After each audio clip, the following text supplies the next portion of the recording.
God bless you. Welcome.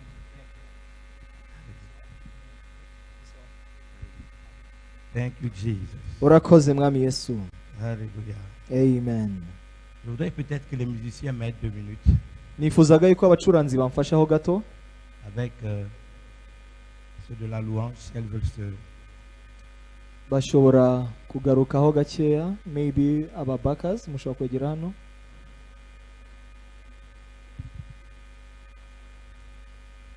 Seigneur, nous te disons merci Mwami Imana turagushima pour ta fidélité.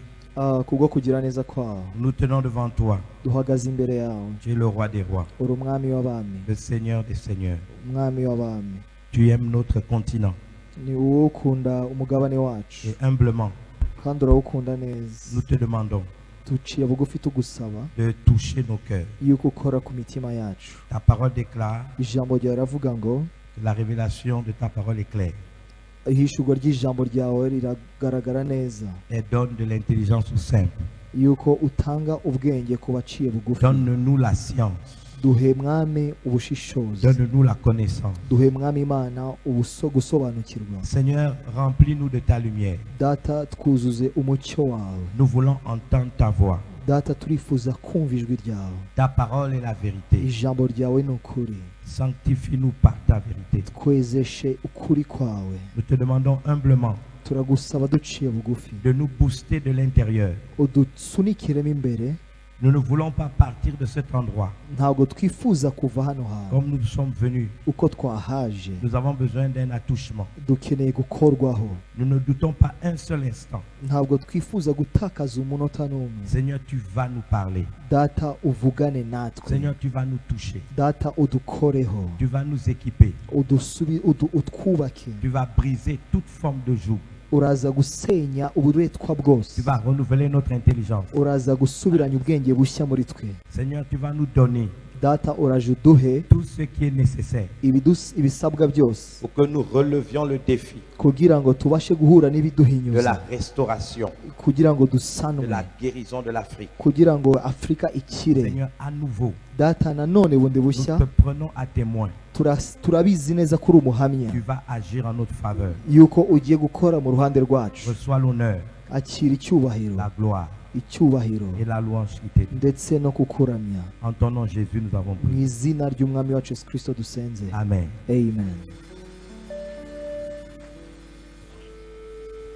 Je voudrais ici remercier l'apôtre Paul Rikwaza.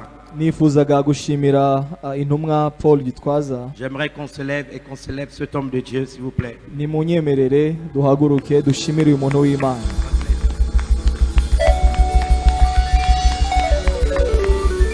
Alléluia. Amen. C'est toujours une joie pour nous de revenir ici. Ni by'umunezero kugaruka hano hantu. Tous les merveilleux hommes et femmes de Dieu. Abantu b'Imana benshi beza, abagabo n'abagore. Je voudrais saluer particulièrement le docteur Pipim, Nifuzaga kongera gusuhuza by'umwihariko un homme Dr. Pipin. extraordinaire. Ni umuntu w'Imana udasanzwe. Il y a quelques mois, il nous a bénis au Gabon. Mu minsi yashize, mezi ashize yatuharesheje umugisha muri Gabon. Je pense au pasteur Benjamin, Nanone ndi gutekereza De kuri Cameroun. Pastor Benjamin, Henri de l'Ouganda Pastor Henri w'i Bugande, et tous ceux qui sont là. ndetse n'abandi bose bahari. Permettez-moi de vous dire, vous êtes des champions et des championnes. Reka mbabwire ngo mwebwe muri abakomeye cyane. Je décrète que vous allez réussir dans votre vie. Ndatura yuko mugiye kuzatera imbere mu buzima Vous bwanyu. serez une bénédiction pour l'Afrique. Muzahinduka b'umugisha mu mugabane wa Afurika. Dieu va vous utiliser Imana igiye kubakoresha comme instrument nk'ibikoresho pour la manifestation de ses desseins. kugira ngo igaragaze abera bayo. Il n'a pas changé Ntabwo yigeze ihinduka. et il est prêt à agir encore. Yiteguye kongera gukora nanone. Est-ce que tu peux te lever là où tu es 2 minutes? Ndakwinginze iminota mike ngo haguruka, Regarde celui qui est à côté de toi. uhindukire urebe uri iruhande rwawe, Regarde quelqu'un à côté de toi urebe ukwegereye, et dis-lui tu n'es pas n'importe qui. umubwire ngo ntabwo uri umuntu usanzwe. Il est temps que tu te prennes un peu plus au sérieux Hari igihe kirageze yuko ufata ibintu au sérieux, car Dieu a besoin de toi. kuko Imana iragukeneye. Tu vivras assez longtemps Uzabaho igihe kirekire pour accomplir ta destinée kugira ngo usohoze umugambi w'Imana kuri et wowe, faire des exploits pour Dieu. kandi ukora ibidasanzwe ku bw'Imana. Je ne vous ai pas demandé d'acclamer. Ntabwo nabasabye gukoma mu mashyi, Je vous ai demandé de déclarer quelque chose. nabasabye ko mugira icyo mwatura. La déclaration est un acte de guerre. kwatura ni igikorwa cy'intambara Parce que la mort et la vie sont au pouvoir de la langue. kuko urupfu n'ubugingo biri ku kanwa Quand kacu. tu déclares quelque chose, Iyo ugize icyo watura, la chose vient à l'existence. icyo kintu kirasohora.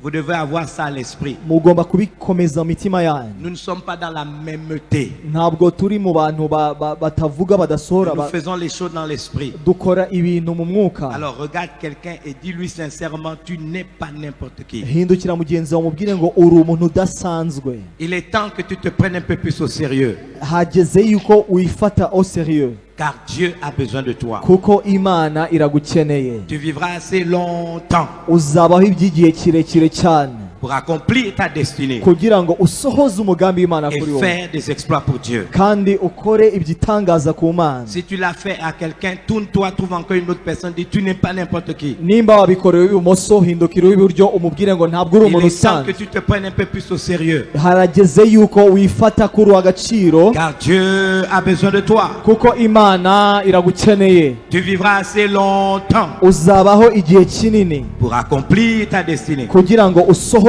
umugambi w'Imana kuri wowe et faire des exploits pour Dieu. kandi uzakora iby'Imana bikomeye. Maintenant, comme moi, frappe ta poitrine et dis je ne suis pas n'importe qui. Noneho kubita ku gatuza wibwira uti J'ai ntabwo ndi décidé de me prendre usanzwe, un peu plus au sérieux. ngiye kwifata au sérieux Car Dieu a besoin de moi. kuko Uwiteka arankeneye. Je vivrai assez longtemps Nzabaho igihe kinini pour accomplir ma destinée kugira ngo nsohoze umugambi et w'Imana kuri faire des njye exploits pour Dieu. kandi nzakora ibikomeye ku Dis bw'Imana. avec moi, je le crois. Vuga hamwe nanjye Je le ndabyizeye, ndabyizeye, Je le proclame dans ma vie. ndabyatuye ku Je buzima le bwanjye, prophétise dans ma vie. ndabyahanuye ku Il buzima en sera bwanjye, ainsi bizasohora au nom de mu Jésus. izina rya Yesu. Et dis un grand Vuga Amen. ngo amen. Something new is my life. Something new is my life. Something new in my life. Oh Lord, something new, something new. Dis-le avec foi. Bivuge mu kwizera. Des nouvelles choses dans ma vie. Hey! Levons les mains vers le ciel, something new.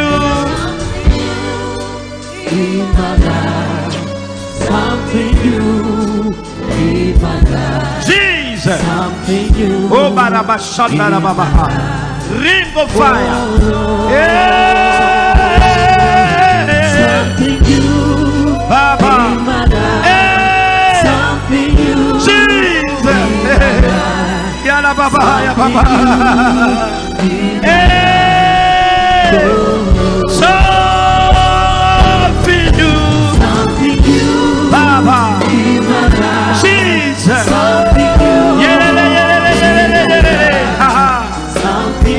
Baba. Jesus. Something new. Ring of fire. Yeah. In my life.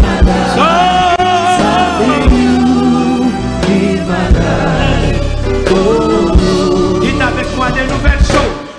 De nouvelles choses dans ma vie. Dites-le. Chantez-le. De Gaturirimbe. nouvelles choses dans ma vie. Jésus. De nouvelles choses. Aïe, aïe, aïe. Jesus. Baba.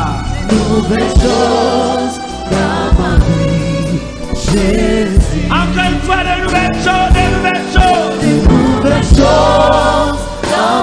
De nouvelles choses. Baba, baba, baba, baba. Ring of fire. Ring of fire.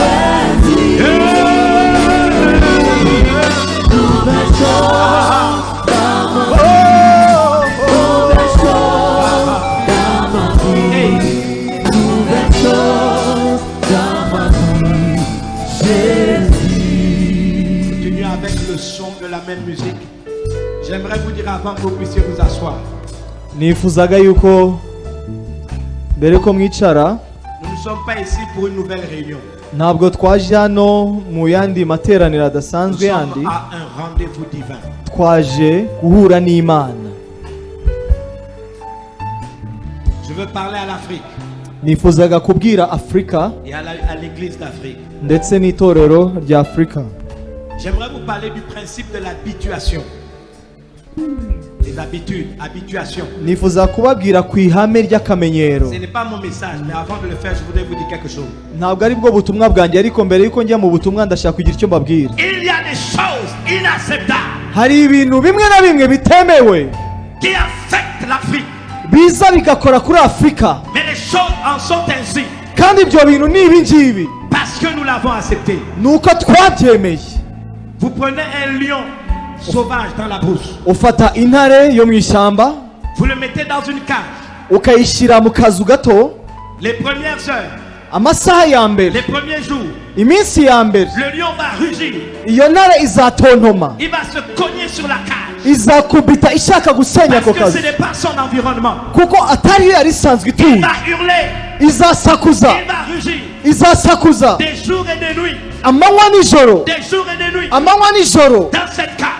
muri ako kazu. Et quelques semaines plus tard, Hanyuma nyuma y'ibyumweru, alors qu'il a pendant des jours refusé de manger, iminsi imwe n'imwe izajya yanga kurya, il va devenir docile. izagenda ituza. 2 semaines plus tard, Iminsi il va runaka s'habituer à la cage. izatangira kumenyera iyo nzu. 3 semaines plus tard, Nyuma y'ibyumweru bitatu il mangera normalement. izatangira kurya Aux ibisanzwe, heures qui lui seront imposées. izatangira kurya inyama yahawe. 1 mois plus tard, Nyuma y'ukwezi il sera totalement à l'aise dans la cage. izajya ituriza muri ako kazu. Si vous osez ouvrir la cage, Nimuramuka muyirekuye 3 mois plus tard, nyuma y'amezi atatu, quelque chose va se passer. hari ikintu kizaba. Il va hésiter de sortir Izagira ubwoba bwo gusohoka parce qu'il s'est déjà habitué. kubera ko yagize C'est akamenyero. ce que j'appelle le principe de l'habituation. Icyo nicyo nashatse kubabwira ku ihame Il ry'akamenyero. va s'habituer. Izamenyera. Ce soir, je décrète Iri joro ndashaka kuvuga ngo par l'autorité du nom de Jésus, ndatura mu bushobozi bwa Kristo la cage sera brisée. yuko ako kazu kagiye gusenywa. La cage de la pauvreté,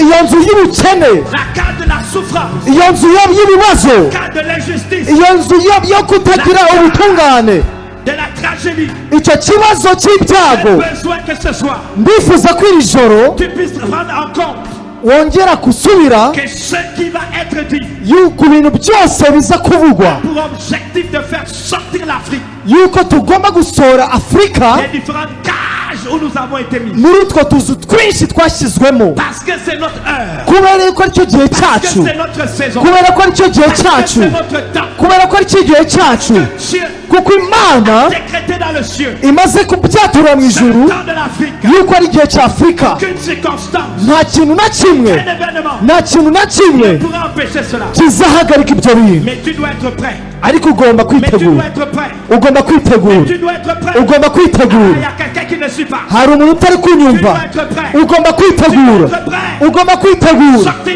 gusohoka, Parce que chacun d'entre nous kubera ko buri wese muri twe représente une facette de l'Afrique. ahagarariye igice runaka cya C'est à Afurika. toi que Dieu parle. Ni wowe Imana ibwira, C'est à moi que Dieu ni parle. wowe Imana ibwira, Tu dois être prêt. ugomba kwitegura. Je voudrais que tu aies véritablement faim Ndifuza yuko ubimenya neza, pour recevoir ce que Dieu a pour toi. ugira inzara y'ibyo Imana igiye kuvuga. Dans les minutes qui vont suivre, Iminota igiye kurikira, Dieu va agir de manière exceptionnelle. Imana igiye gukora mu buryo Ne budasanzwe. passe pas à côté de ce que Dieu a pour toi. Ntutambuke iruhande rw'ibyo Imana yateguye, Ne passe pas à côté ntunyere ku ruhande, parce qu'il va agir. kuko igiye gukora. Chaque mot que tu entendras Buri jambo ryose uza kumva doit te renvoyer à des images rigomba kugusunikira ku mashusho, de la carte. kandi usohokere, Nécessité. usohoke muri ibyo bibazo, Rentre dans ta destinée. winjire mu byo Tu wategekewe. rentres ce soir Uyu mugoroba avec le roi des rois, hamwe n'Imana yacu, le Seigneur. umwami w'abami, Sur la croix, il a dit, ku musaraba yaravuze ngo t'es ta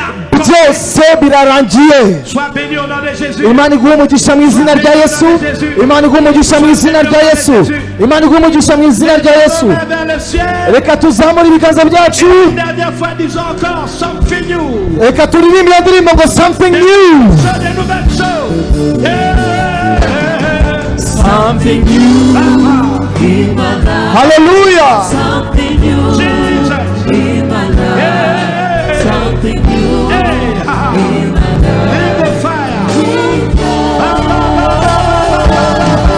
Something new, Oh, in my life. Jesus. something new in my life.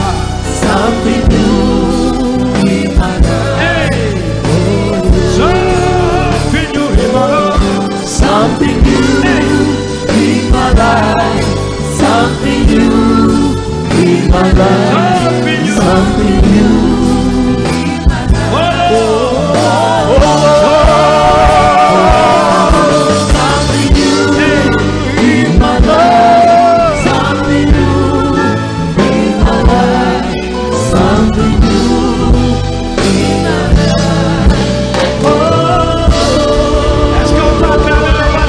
duhe imana yacu amashyi menshi.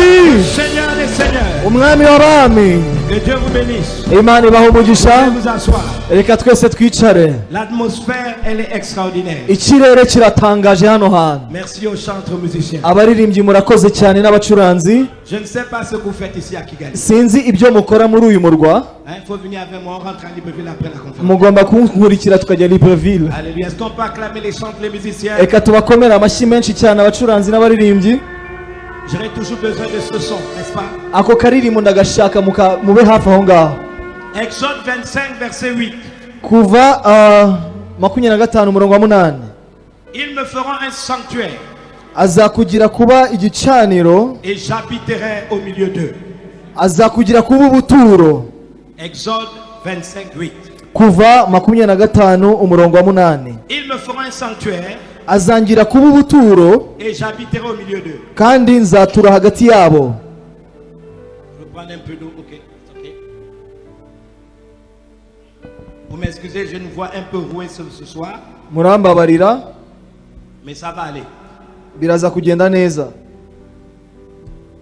J'ai à cœur d'être plus pragmatique Nifuzaga yuko tugenda mu bifatika cyane en vous proposant des grandes lignes kugira ngo mbahe imirongo migari et en vous communiquant des directives prophétiques ndetse nanababwire imirongo tugendera mu buryo bw'ubuhanuzi pour que l'Afrique, kugira ngo Afurika représentée par chacun d'entre nous, ubwo ihagarariwe n'abantu muri twebwe twese accède enfin à son destin prophétique. ibashe kwinjira aho yateguriwe mu buryo bw'ubuhanuzi. Avant d'y arriver, Mbere yuko tuhagera, permettez-moi de régler 2 ou 3 petits problèmes. munyemerere manze ntunganye ibintu bikeya 2 cyangwa 3.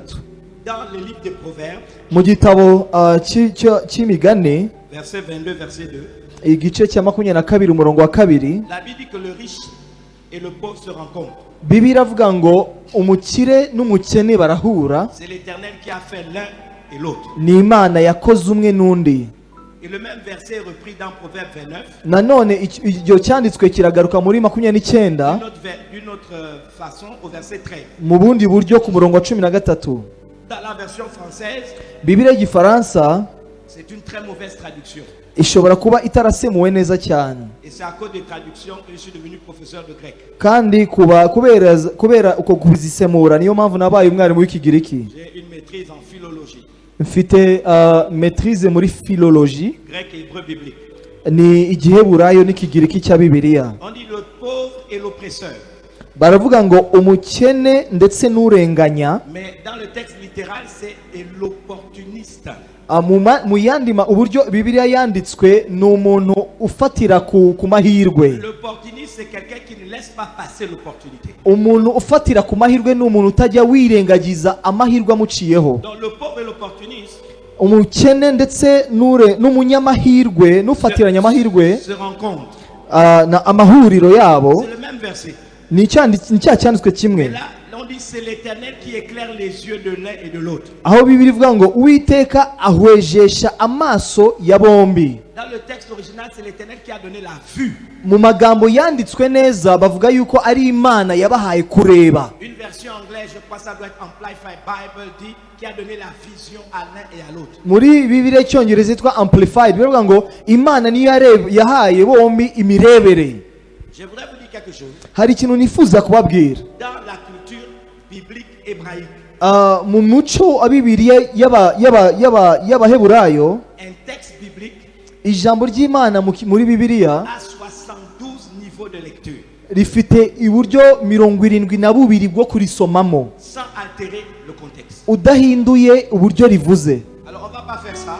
Ibyo ntabwo twabijyamo yego, Je vais seulement aller à un niveau. ariko hari urwego nshaka ko mugeraho gato. Tout le monde doit penser à ces 2 versets. Buri muntu wese agomba gutekereza kuri ibyo byanditswe bibiri. Je vous prie donc de suivre ce qui va être dit. Nifuza kuko biraza kubategura kumva ibyo muri bukurikire Dans un autre niveau de lecture, mu bundi buryo bw'imyumvire cyangwa se bwo misomere. il n'est pas faux Ntabwo bibujijwe de pouvoir penser gutekereza que quand la Bible dit yuko iyo Bibiliya ivuze ngo le riche et le pauvre se rencontrent, umukene n'umukire bahurira hamwe, c'est l'Éternel qui a fait l'un et l'autre. Uwiteka niwe wabaremye.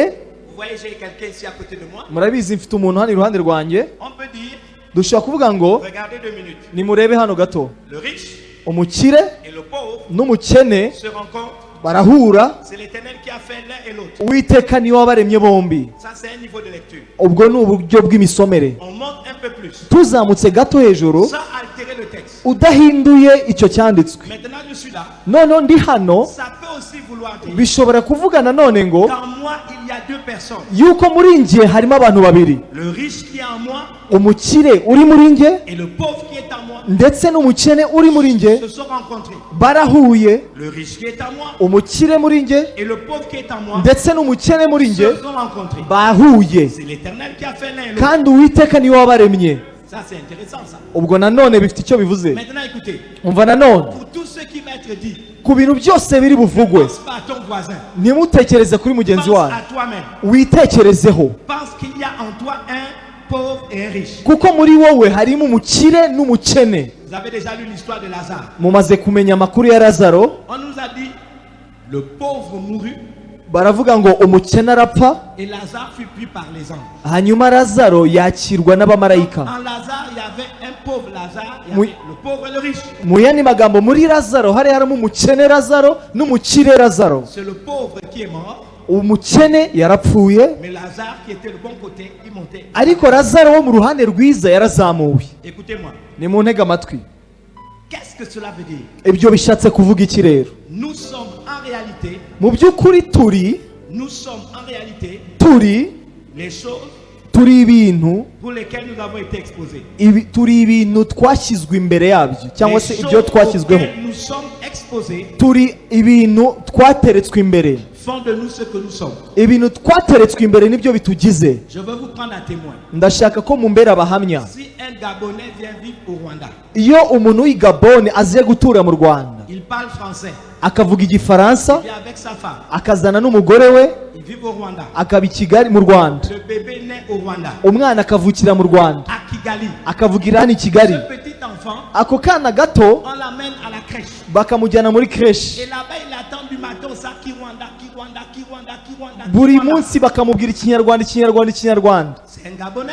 Uwo ni umunyagaboni, Ses parents parlent la langue qu'il parle au Gabon. ntabwo ari kubera ururimi avuga ikigabone, Mais ce petit Gabonais est né à Kigali. ariko uwo mwana w'umugaboni ari i Kigali Et pour des raisons parce que les parents travaillent, kubera ko maybe ababyeyi barakora, on le laisse à la garderie. bakamushyira aho agomba kurindirwa, Les nourrices qui le gardent parlent Kiwanda. hanyuma abamurera bakaba batavuga Ce ikinyarwanda. jeune enfant va être exposé au Kiwanda. Uwo mwana muto azashyirwa imbere y'ikinyarwanda. À un moment donné, Igihe runaka quand il sera avec ses parents, ni iki kizaba ku babyeyi? il va dire des mots en Kiwanda. Bazavuga ikintu mu kinyarwanda, Parce qu'il a été exposé au Kiwanda. kuko uwo mwana yashyizwe imbere y'ikinyarwanda. Tout simplement ça. Ibyo niko bigenda.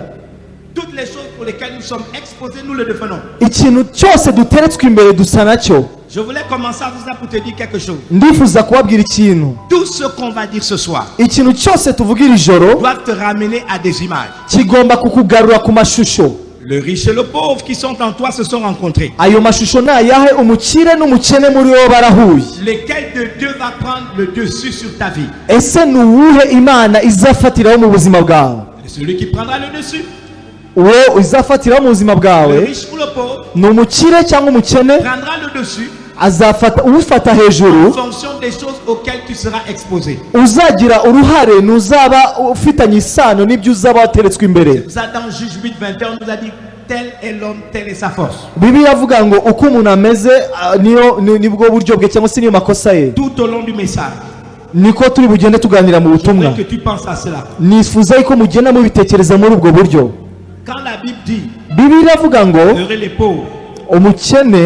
les pauvres, umukene en esprit, umukene mu mwuka, la Bible n'a jamais dit Bibiliya ntabwo yigeze ivuga ngo heureux les pauvres hahirwa abakene sur le plan financier, mu buryo bufatika bw'amafaranga matériel, cyangwa se bufatika social. cyangwa se bw'ubuzima cyangwa se bw'indani mu mutima. J'aimerais dire à quelqu'un, Ndashaka kubwira umuntu, nous sommes simplement pauvres turi abakene du fait des choses kubera ibintu auxquelles nous avons été exposés. ibintu byaduteretswe imbere. Je reviens maintenant à mon texte de tout à l'heure. Ndifuza kugaruka ku cyanditswe cyanjye. Nous avons lu, Twasomye ils me feront un sanctuaire yuko azatugira uruturo et j'habiterai au milieu d'eux. kandi nzaba hagati muri bo. Le sous-thème, dans le grand thème qui nous a été demandé, umutwe w'amagambo mu mitwe y'amagambo twahawe j'ai choisi de développer comment l'Afrique doit accéder à son destin prophétique. nifuzaga yuko tuvugana uburyo Afurika ishobora kwinjira aho yateguriwe mu buryo bw'ubuhanuzi. Comment l'Afrique doit accéder?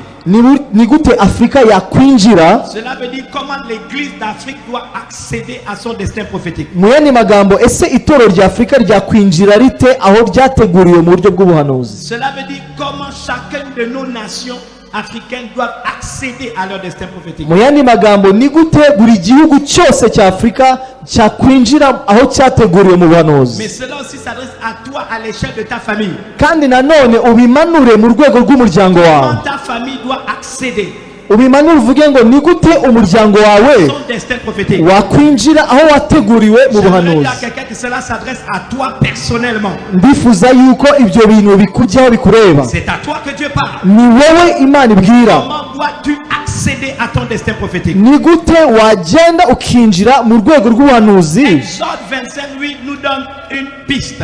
Kuva 25 hatwereka neza, Ils me feront un sanctuaire azabagira ubuturo et j'habiterai au milieu d'eux. kandi nzaba muri bo.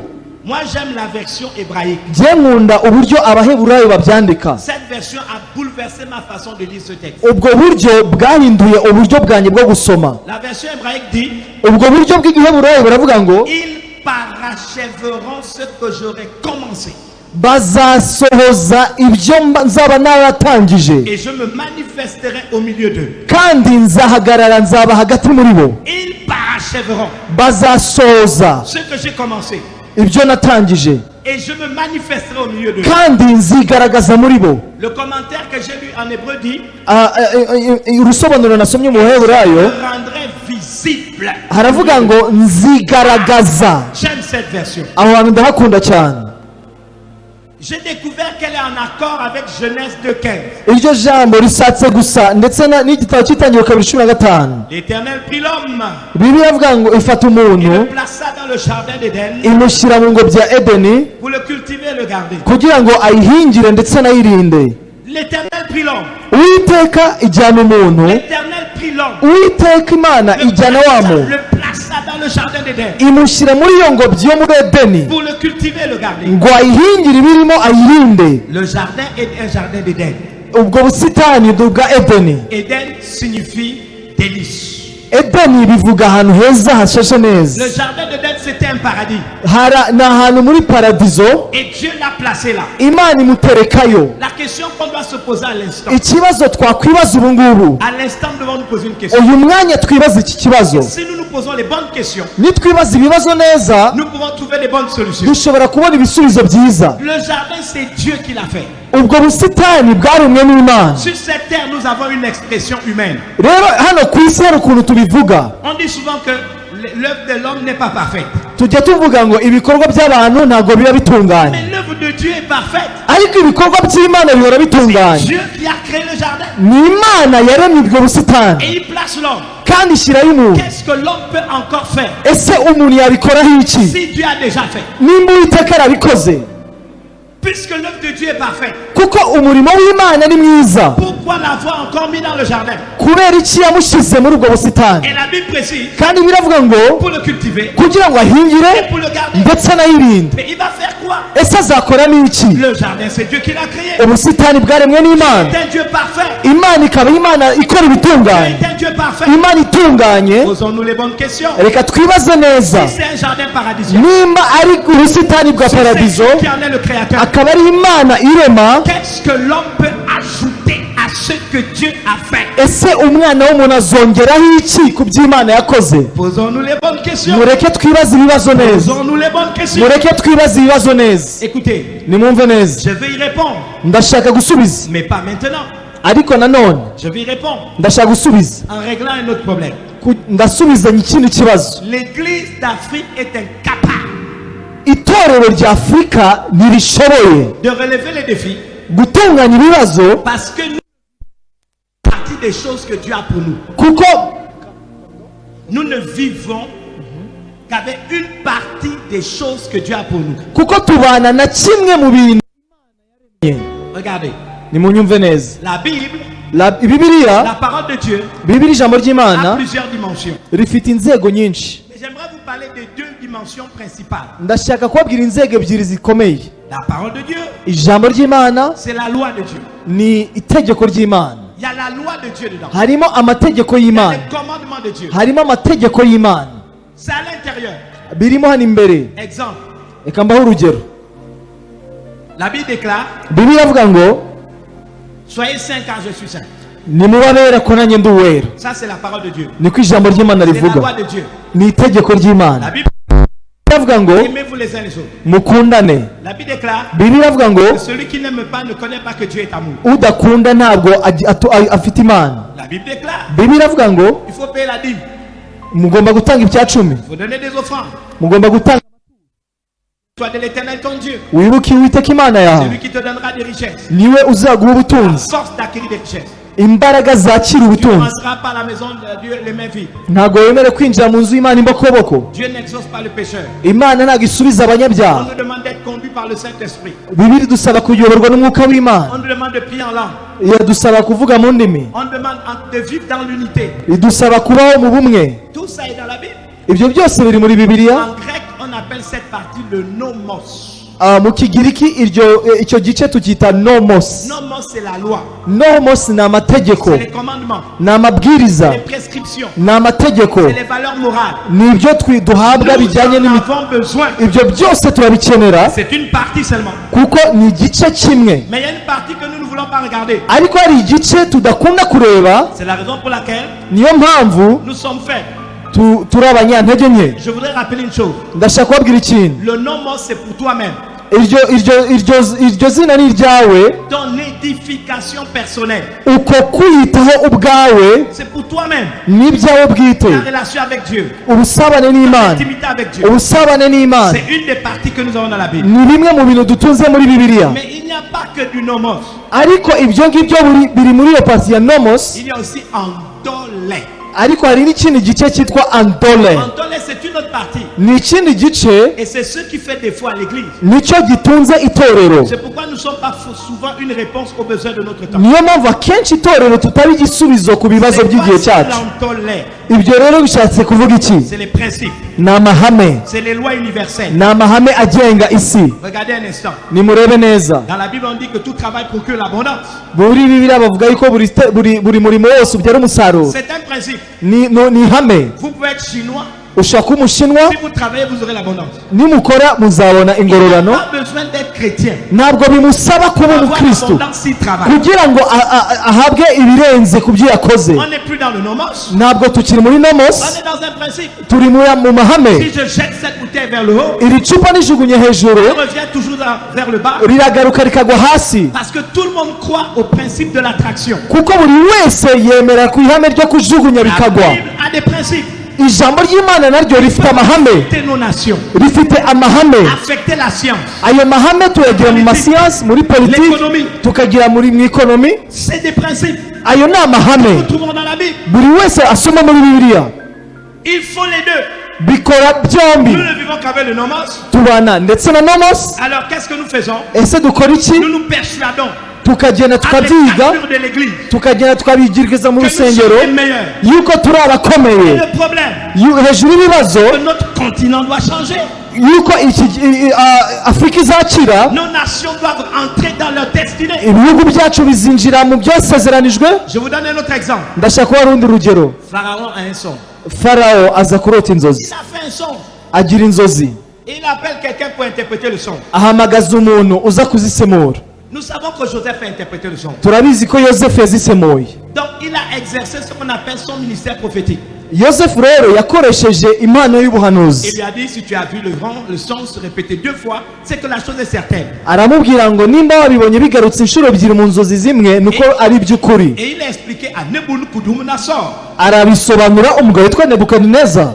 Yeah, Nebuchadnezzar. Mais il faut comme tu dis comme moi, Nebuchadnezzar. Abisobanura uwo mugabo witwa Nebukadinezar. Voilà, ça c'est en chaldéen que j'ai lu. Nyivuze mu rukarudayo.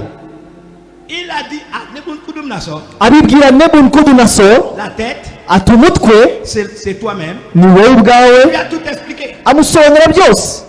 Ça c'est Daniel. uwo ni daniyeli. Mais Pharaon, ariko farawo devant lui, Joseph. nawe yari afite yosefu imbere ye. Joseph lui a dit, yosefu aramubwira tu as vu ceci, ati wabonye ibi n'ibi, des vaches grasses, wabonye inka zibyibushye, wabonye inka zinanutse, et ensuite hanyuma des vaches maigres. uza kubona inka zinanutse zimira inka zibyibushye. Il lui a expliqué le son. amusobanura inzozi. Regardez, arareba il neza. était dans le domos, yari ari muri demos, dans la prophétie, yari ari mu dans buhanuzi, l'interprétation des sons, yari ari mu gusobanura dans la inzozi, spiritualité. yari ari mu by'umwuka. Wonderful. ibyo ni byiza, C'est merveilleux. ni amahoro Mais cyane. ensuite, ariko nanone il a dit aravuga que ngo Pharaon choisisse un homme. farawo nashaka Parce que umugabo comment on va organiser les choses? kugira ngo aze guhishyira ibintu ku murongo. Il était dans l'antole. aho ngaho yahise yinjira muri antole. Comment ça s'est terminé? byarangiye bite? L'Église est devenue premier ministre d'Égypte. itorero ryahindutse premier ministre wo muri egiputa. Je voudrais entendre des acclamations. ndifuza kumva amashyi yanyu. Voilà les deux. ibyo byombi birajyana. ibyo byombi birajyana. C'est très important. ni ngombwa cyane. Pourquoi donc Dieu a mis l'homme dans le jardin? kubera iki rero imana ashyize umuntu mu busitani? Il avait déjà fait une œuvre parfaite. yari imaze gukora umurimo neza. Pourquoi donc il a mis dans le jardin? imaze kumushyira mu busitani. Écoutez, umva neza, pour le cultiver. kugira ngo ayihingire. Baba, pour le cultiver. kugira ngo ayihingire Ça veut dire, bivuga ngo il nous a créés yaraturemye à son image et à sa ressemblance. mu ishusho yayo dusa Il nayo. nous a dotés yaradushyizemo de facultés, ubushobozi, de créativité, ubushobozi bwo kurema, d'invention. bwo guhindura ibintu. Il a besoin qu'on l'utilise. yishaka ko tubikoresha Parce qu'il fait de chaque homme créé à son image Comme- et à sa ressemblance kubera yuko yaremye umuntu wese mu ishusho yayo isa nayo, son partenaire. imugira umukozi bakorana. Psaume 115, verset 16 dit zaburi 115:16 aravuga ngo les cieux sont les cieux de l'Éternel. amajuru ni ay'uwiteka Il a donné la terre aux fils de l'homme. ndetse isi iyigiriye abantu. Alors Dieu a dit, imana iravuga ngo puisque c'est à toi l'homme que j'ai donné la terre, kubera ko ari wowe mwana w'umuntu nahaye isi, puisque c'est à toi Africain que j'ai donné l'Afrique, kubera ko ari wowe munyafurika nahaye afurika, j'ai déjà créé l'Afrique, naremye afurika, j'ai déjà créé l'Afrique, naremye afurika, j'ai déjà créé l'Afrique, naremye afurika, mais c'est toi qui vas cultiver l'Afrique. ariko ni wowe ugomba kuyihingira. Comment je vais cultiver l'Afrique? ni gute duhingira afurika? rimwe, Quand Dieu crée, iyo imana nous iremye sommes tous d'accord que ce que Dieu fait est parfait. twemeranijwe yuko ibyo imana yaremye ari byiza. Apostole, intumwa, l'Afrique afurika telle qu'elle est maintenant, uko imeze uyu munsi ce n'est pas l'Afrique que Dieu a créée. ntabwo ari afurika imana yaremye. Quand il a créé l'Afrique, imana irema afurika, l'Afrique était parfaite. afurika yari nziza. Qu'est-ce qu'il a mis en Afrique? ni iki yashyize muri afurika? Dans le golfe de Guinée, urebye muri plus gofu ya de gine 50% 50% des birenga réserves, des réserves, y'amabuye y'agaciro ari muri, des ressources extractives. ni ibintu ushobora kuvanamo by'amabuye y'agaciro. Or, uranium, harimo Diamant. zahabu, uranium, Manganese. harimo manganese, pétrole. harimo peteroli. Est-ce que j'ai mes frères du Congo Kinshasa, Mbotenayo? mfite abavandimwe bavuye Est-ce qu'ils sont Kinshasa, ndabasuhuje. Vous savez que je vous ai dit l'année dernière, c'est le meilleur des pays. Ça, c'est mon pays. J'aime ce pays. kiriya gihugu ndagikunda cyane, kimwe mu bihugu byanjye rwose. On appelle le Congo scandale géologique. Kongo yitwa ko ari impanuka y'ibyaremwe birimo. C'est Dieu qui a créé. Scandale géologique, ni imana yaremye ibiteramo nk'impanuka. C'est Dieu qui a créé. ni imana yabiremye ibiremamo, Bassin du Congo, ibishyira muri Kongo. deuxième réserve mondiale ni igice cya kabiri ku isi yose en forêt et en biodiversité. igaragaza amashyamba ndetse n'ibintu imana yaremye Nous kimeza. avons les meilleurs paysages. dufite ibice byiza bisa Nous neza, avons les meilleurs fleuves. dufite imigezi myiza Les cyane, meilleurs lacs. dufite za lake nziza. C'est Dieu qui a créé. ni imana yabishyizeyo, C'était parfait. ni imana yabiremye neza, Mais nous n'en jouissons pas. ariko ntacyo tubikoraho. Pourquoi? kubera iki? Il nous a mis là. yadushyizeyo Comme il a mis Adam et Ève dans le jardin. nk'uko yashyize Adamu na Eva mu busitani. Pourquoi devait-il cultiver une œuvre qui était déjà parfaite? kubera iki bagomba guhingira mu busitani bwakozwe neza? La raison la plus simple, impamvu nziza nyayo c'était au moins pour maintenir les standards de Dieu. kwari ukugira ngo bagumane standard imana bishyizemo.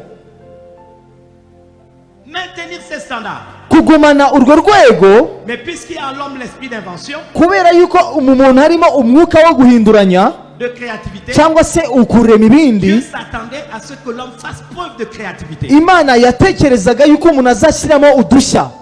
au-delà de ce que Dieu lui-même a fait. uwo muntu akajya hejuru y'iby'Imana ubwayo yaremye. Est-ce que vous imaginez ça? Ese murabitekerezaho? J'aimerais rappeler à quelqu'un. Ndifuza kubibutsa yuko Je dis, je connais les projets que j'ai formés pour toi. Imana ivuga ngo nzi imigambi nakuremeye. J'aimerais que tout le monde dise projet de paix et non de malheur. Ndashaka yuko buri wese asubiramo ngo ni imigambi y'ibyiza si y'ibibi. Que quelqu'un dise projet de paix et non de malheur. Buri wese nabisubire mu mugambi w'amahoro utari Nous w'ibyago. devons le dire fort, projet de paix et non de malheur. Tubivuge cyane umugambi w'amahoro utari w'ibyago. C'est les projets qu'il a pour l'Afrique. Ibyo niyo migambi ifitiye Afurika. Maintenant, s'il n'y a pas la paix, Rero iyo atarimo amahoro et qu'à la place c'est le malheur qui vient, kandi ahubwo hakazamo ibyago, qu'est-ce que tu fais wowe urabikoraho iki pour effacer ce qui n'est pas dans le plan de Dieu? kugira ngo usibanganye ibitari mu mugambi w'Imana? Dans Acte 10, 34, Pierre dit, Ibyakozwe n'intumwa 10:34 Petero avuga ngo je reconnais que Dieu ne fait point acception de personne. menye yuko Uwiteka atanegurizwa izuru, Mais il dit en toute nation, kandi ko mu mahanga y yose compris le Rwanda, harimo n'u Rwanda, y compris le Cameroun, harimo na y Cameroon, compris la RDC, harimo na y Congo, compris le Tchad,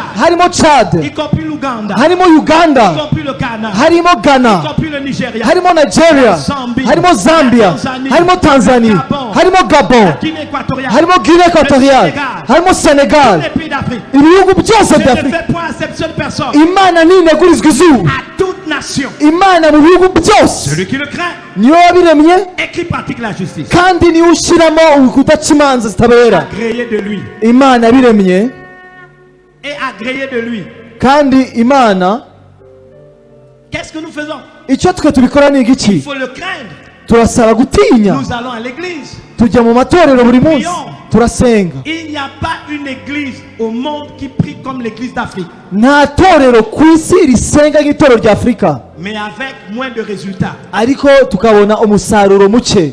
Maintenant, Rero Jérémie, je crois, 29:7. Yeremiya ngira ngo 29:7 Recherchez le bien de la ville. mushakishe Recherchez le bien mushakishe ibyiza de la ville. ibyiza by'umurwa, Recherchez le bien du pays mushakishe ibyiza by'umujyi où je vous ai amené. aho nabajyanye. Priez l'Éternel en sa faveur. Musenge Imana. Apôtre, c'est écrit rechercher avant de prier. Bibiliya iravuga ngo mubanze mushake mbere ko musenga. Nous, on ne recherche pas le bien, on prie. Twebwe ntabwo tubanza gushaka Imana, turasenga. Il a d'abord dit rechercher le bien. Yabanje kuvuga ngo mushakishe ibyiza, Quand vous avez recherché le bien, nimumaze gushakisha ibyiza mubone mais gusenga. on ne recherche pas le bien, Ariko twe ntabwo dushakisha ibyiza, turabanza tugasenga. c'est pas le modèle biblique. Ntabwo ariko Bibiliya bivuga. 3 choses à retenir. Hari ibintu bitatu tugomba Je ne kugumana. m'arrêterai qu'à 3. Ndagarukira ku cya La gatatu. première, Icya mbere, je vous ai dit que je parle aujourd'hui de comment l'Afrique doit accéder à son destin prophétique. nababwiye yuko ndibuvuge uburyo Afurika ishobora kwinjira mu mugabane wayo wahanuriwe. Première chose, Icya mbere, notez-le dans vos notes, mubyandike neza, que la presse note, mubyandike neza. le positionnement. Gushyirwaho, Le positionnement. gushyirwa cyangwa se gushyirwa mu mwanya. La Bible dit, l'Éternel plaça l'homme. Bibiliya iravuga ngo Uwiteka akira umugabo. Si Dieu nous a placés, Ni Imana yadushyize nous ahantu. sommes responsables. Aho Imana yadushyize tugomba Et nous a placés. yadushyize ahantu tugomba kureberera. Dans Jean 15, je crois que c'est écrit dans Jean 15.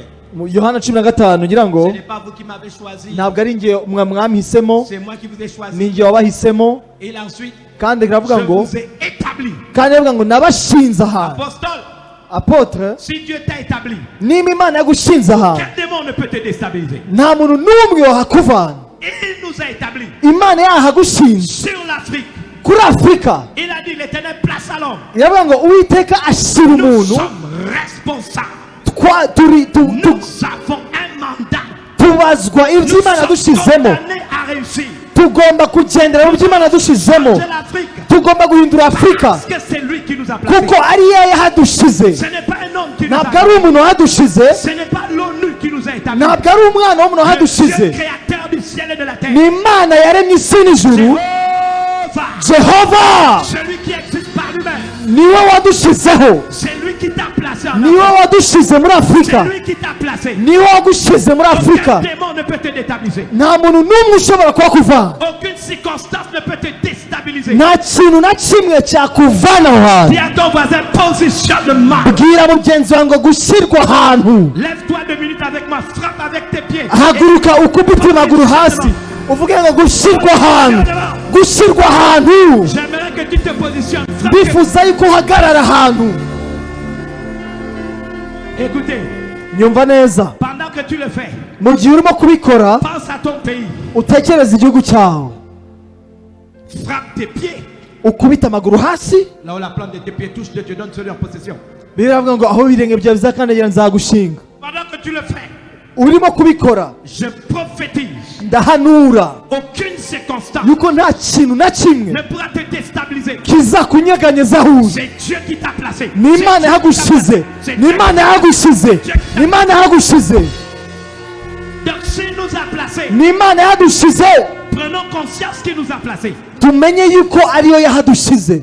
C'est ce qu'il a voulu dire à Adam. icyo nicyo yashatse kubwira Adamu. L'Éternel plaça l'homme. imana ishyira umwana w'umuntu, Tout homme umuntu wese est engagé par Dieu. washyizweho n'imana, Parce que c'est Dieu qui l'a placé. kuko n'imana yahamuteretse. Il a donné la terre au fils de l'homme. yahaye ubutaka n'isi umwana w'umuntu. Je peux regarder la pauvreté. nshobora kureba ubukene Dire à la pauvreté. nkabwira ubukene, Toi, tu n'as pas été choisi. wowe ntabwo C'est watoranijwe, moi qui ai été choisi. ni jyewe Je watoranijwe. me positionne. niyo mpamvu neretswe ahantu, niyo mpamvu Je ndagutegetse, vais te rendre. Je vais t'anéantir. ndagutegetse ngo nkuvaneho. C'est toi que tu as placé. ni wowe imana yashyizeho. Non, quelqu'un n'a pas compris ça. umuntu utabyumvishije rero Écoutez, umva neza, je me suis posé la question. nashaka kubaza ikibazo, Pourquoi je ne suis pas rwandais? kubera iki ntari umunyarwanda? Dieu a tout fait pour un but. imana yakoze ibintu byose ku bw'impamvu. S'il a fait de toi un rwandais, il sait. imana yakugize umunyarwanda izi impamvu. S'il a fait de moi un gabonais, il sait. impamvu yagize umunyagabonera izi S'il a impamvu. fait de toi un sénégalais, il sait. nimba yarakugize umusenegali izi impamvu. Pourquoi tu es camerounais mais tu n'es pas congolais? kubera iki uri umukameruni utari Pourquoi tu umukongomani? es angolais, tu n'es pas rwandais? kubera iki uri umunyangolo utari Ça, c'est umunyarwanda? à l'échelle de nos pays. ibyo ngibyo biri ku rwego Maintenant, à rw'ibihugu, l'échelle des continents. ariko no mu rwego rwa Pourquoi afurika. je ne suis pas européen? kuki ntari umunyaburayi? Pourquoi je ne suis pas américain? kuki ntari umunyamerika? Pourquoi je suis africain? kuki ndi umunyafurika? La réponse. igisubizo, Dieu plaça l'Africain en Afrique. imana yashyize umunyafurika muri Dieu afurika. plaça l'Africain en Afrique. imana yashyize umunyafurika muri afurika. Ah, bah. imana ishimwe cyane. Vous pouvez vous rasseoir. reka twicare. C'est une idiotie.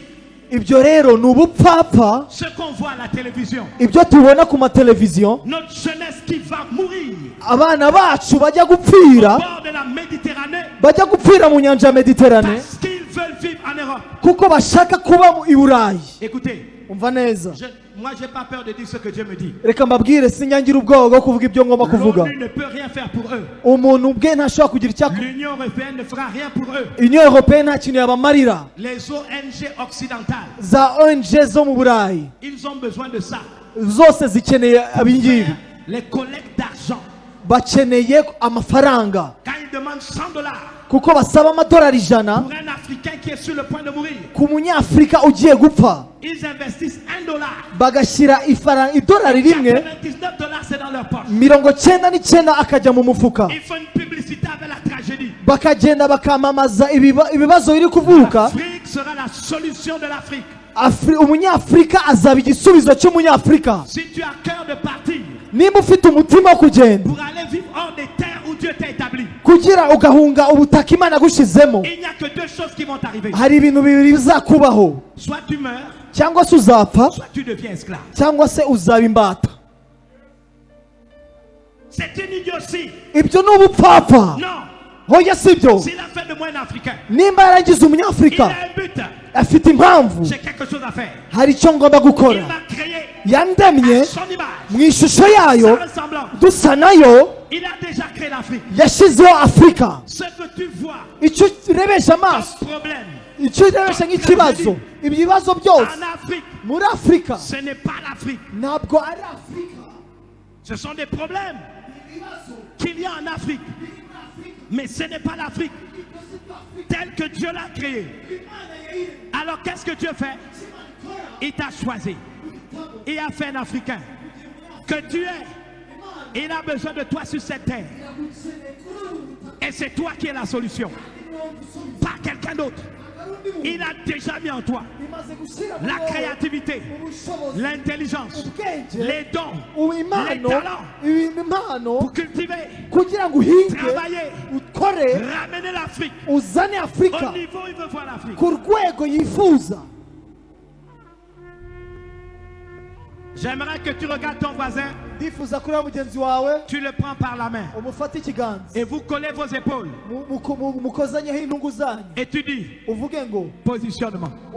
ushyizweho. Fais-le. Attrape la main de quelqu'un, fata ikiganza cya mugenzi wawe touchez vos épaules umukozeho urutugu et dis-lui positionnement. umubwire ngo hagarara mu mwanya wawe. Positionnement. Positionnement. Positionnement. Alléluia. La deuxième chose, icya kabiri environnement. ibidukikije. Environnement. ibidukikije. Dis à ton voisin environnement. bwira mugenzi wawe ngo ibidukikije. C'est quoi l'environnement? ibidukikije. Regardez. reba neza, Dieu a mis Adam imana yashyize adamu dans un jardin mu busitani préalablement préparé. yateguye mbere na mbere. C'était l'Éden, hari muri edeni. un jardin de délices.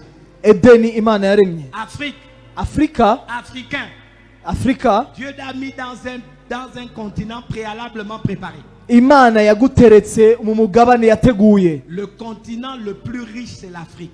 umugabane ukize ku isi ni afurika. Le continent qui a la meilleure histoire, c'est l'Afrique. umugabane ufite amateka meza ni afurika. Quand j'étais un enfant, on pouvait me mentir. Maintenant, on ne peut plus me mentir. J'ai fait l'école. igihe nari umwana barambeshyaga ariko ubu ntibambeshya ko narize. Il n'y a pas un continent qui a une histoire aussi riche que celle de l'Afrique. nta mugabane ufite amateka meza nka afurika. On ne nous a pas amené la démocratie en Afrique. kandi ntabwo batuzaniye demokarasi muri afurika. Sundiata Keita Sundiata Keita avait une monarchie constitutionnelle. yari afite imitegekere igendera ku tegeko nshinga. Il avait son parlement yari afite ubuyobozi. qui le lui a enseigné. ninde Il wabimwigishije? n'a pas copié comme nous copions aujourd'hui. ntabwo yigeze akopera nk'uko tubikopera uyu munsi. Non, l'Afrique afurika est un pays béni. yari ni umugabane Donc, w'umugisha. quand je parle d'environnement, rero iyo mvuze ku tu bidukikije dois comprendre quelque chose. hari ikintu ugomba C'est gusobanukirwa. un environnement déjà préparé. ni ahantu hateguwe. C'est un continent qui a des ressources immenses. ni umugabane ufite iby'agaciro byinshi. Quel est notre problème? ni ikihe kibazo? C'est ce que j'ai expliqué tout à l'heure. icyo nicyo nasobanuraga mu kanya. Nous sommes devenus ce pourquoi nous sommes exposés. tumaze guhinduka ibyo twateretswe imbere. C'est le pauvre qui était en nous qui a dominé sur le riche qui est en nous. umukene muri twebwe niwe ugaragara kurusha umukire muri twebwe. Vous voyez, murabizi lui et moi nous aimons les œufs. twembi dukunda amagi. Alors si on lui demande rero bamubajije pourquoi tu aimes les œufs, kuki ukunda amagi, il va me répondre arahita ansubiza ngo j'aime les œufs parce que je peux faire les omelettes le matin avec ça. nkunda amagi kuko nkunda gukora umureti mu gitondo. Depuis qu'il est né, kuva quand yavuka il a vu les œufs, c'est pour faire les omelettes. abona amagi kugira ngo akoreshe imireti. Il a été exposé aux omelettes, donc pour lui, œuf égale omelette. yateretswe imbere imireti ku buryo mu mutwe we amagi ni imireti. Maintenant, si vous me demandez à moi, ariko numbaza njyewe est-ce que vous aimez les œufs? ese ukunda amagi, Je vais dire oui, j'aime les œufs. ndakubwira ni cyane rwose. Parce que quand je m'en vais dans la ferme de papa, kuko igihe ngiye mu ahantu depuis que data je akorera, suis né, kuva mvuka j'ai vu les poules pondeuses. nabonye inkoko Ah, zitera. j'aime les œufs. nkunda amagi. Et un jour, moi aussi, j'aimerais avoir mes poules qui font les œufs. umunsi umwe nanjye nzatunga inkoko zitera. Pourquoi je suis riche? kubera iki ndi J'ai umukene? été exposé à la ferme. natojwe cyangwa se nateretswe imbere Dans la ahantu ferme, bororera, j'ai vu des poules, n'est-ce pas, pondeuses. nabonye inkoko zitera amagi. Donc quand je pense aux œufs, iyo ntekereje amagi je pense à la ferme. mpita mbona Je pense aux poules mpita mbona pondeuses. aho bagira À la inkoko. différence de lui, we mu gihe il n'a vu que les omelettes. iyo abonye amagi abona Il est imireti. devenu avec les œufs yabonye imireti akunda amagi. ce à quoi il a été exposé par rapport aux œufs. yagaragajwe imbere imireti niyo mpamvu abona amagi. Entre lui et moi, qui sera riche? hagati yatwe twembi n'indi uzaba Celui qui, dès umukere. qu'il voit un œuf, il mange l'omelette? ubonye amagi akarya umureti, Ou celui qui pense qu'il faut garder l'œuf pour avoir une poule qui va prendre plus tard? cyangwa se ubona amagi ubonye inkoko akayifata Le neza kugira ngo problème de izatere. l'Afrique, ikibazo cya afurika, et ce que je vous dis, c'est une parole de connaissance. iki mbabwiye rero ni ijambo ry'ubwenge. Nous regardons trop les problèmes. tureba cyane ku bibazo. On confond le destin de l'Afrique twitiranya ejo hazaza afurika avec les problèmes de l'Afrique. tukahitiranya n'ibibazo bya Les afurika. problèmes de l'Afrique, ibibazo bya afurika on appelle ça en français des problèmes conjoncturels. ni ibibazo twita mu gifaransa ibibazo Conjoncturels. on va dire de crise. mumfashe ni cyangwa se tubyite ko ari ibibazo bya crise cyangwa se bya crise, Ça peut être réglé. ibyo bishobora gutungana, Ça peut changer. bishobora guhinduka. Mais l'Afrique elle-même Ariko ikibazo Afurika ubwayo a sa destinée. aho hazaza hejo Tant hazaza, que vous et moi, nk'uko njye nawe nous ne regarderons pas l'Afrique comme Dieu la voit. ntabwo tureba Afurika nk'uko Imana ireba, Et que nous allons concentrer nos regards, kandi turagenda tugashyira amaso yacu non sur la solution, ntiturebe mais ibisubizo, sur les problèmes. ahubwo tukareba ibibazo. Nous n'irons nulle part. nta hantu tuzagera. Moi j'ai changé. Njye nahinduye imyumvire, J'adore Dieu pour l'Afrique. njye ndamya Imana cyane Je lui kubera rends des Afurika, louanges. njye ndamya Imana Je kubwa ne Afurika. dis pas qu'il n'y a pas de problème. Ntabwo njya mvuga ngo nta bibazo Mais j'ai bihari, été créé à son image et à sa ressemblance. ariko naremwe mu buryo Il a mis bw'ubumana en nsa moi nayo. une intelligence. Imana yampaye ubwenge, Nous pouvons en user, dushobora gukora, changer les choses. dushobora guhindura Et ibintu, nous allons le faire ensemble. kandi turaza kubikorana. L'environnement de l'Afrique, Rero Afurika c'est un environnement béni. ni ahantu h'umugisha, Maintenant, je vais vous dire une vérité. ariko reka mbabwize ukuri, Le jardin d'Éden, ubusitani bwa Edeni c'était un environnement, non? hari ahantu nanone, Mais en réalité, ariko nanone mu qui était by'ukuri l'environnement? ninde hari ahantu ki? Celui qui rencontrait Dieu, c'est Dieu lui-même qui était l'environnement. Imana ubwayo niyo yagize ahantu, niyo hantu. Chuchote dans l'église, chuchote dans l'oreille de ton voisin doucement. Dieu est en Afrique. Bwira mugenzi wawe mu gutwi gahoro umwongore umubwire uti Imana iri muri Afurika. Chuchote, Dieu est en Afrique. Mwongore ngo Dieu est en Imana Afrique. iri muri Afurika. Alléluia. Imana ishimwe. Oh, je suis content. Ndumva nishimye Dieu est cyane. en Afrique. Imana iri muri Afurika. Positionnement. Gushyirwaho cyangwa se L'environnement où tu évolues aho Imana yagutegekeye kuba est un environnement béni. ni ahantu h'umugisha. Éden était béni Edeni yari umugisha, et Satan est venu mettre le désordre. Satani araza ateramo akavuyo. Mais vous et moi, nous avons l'onction pour mettre Satan dehors. Ariko jyewe nawe dufite amavuta asohora Satani.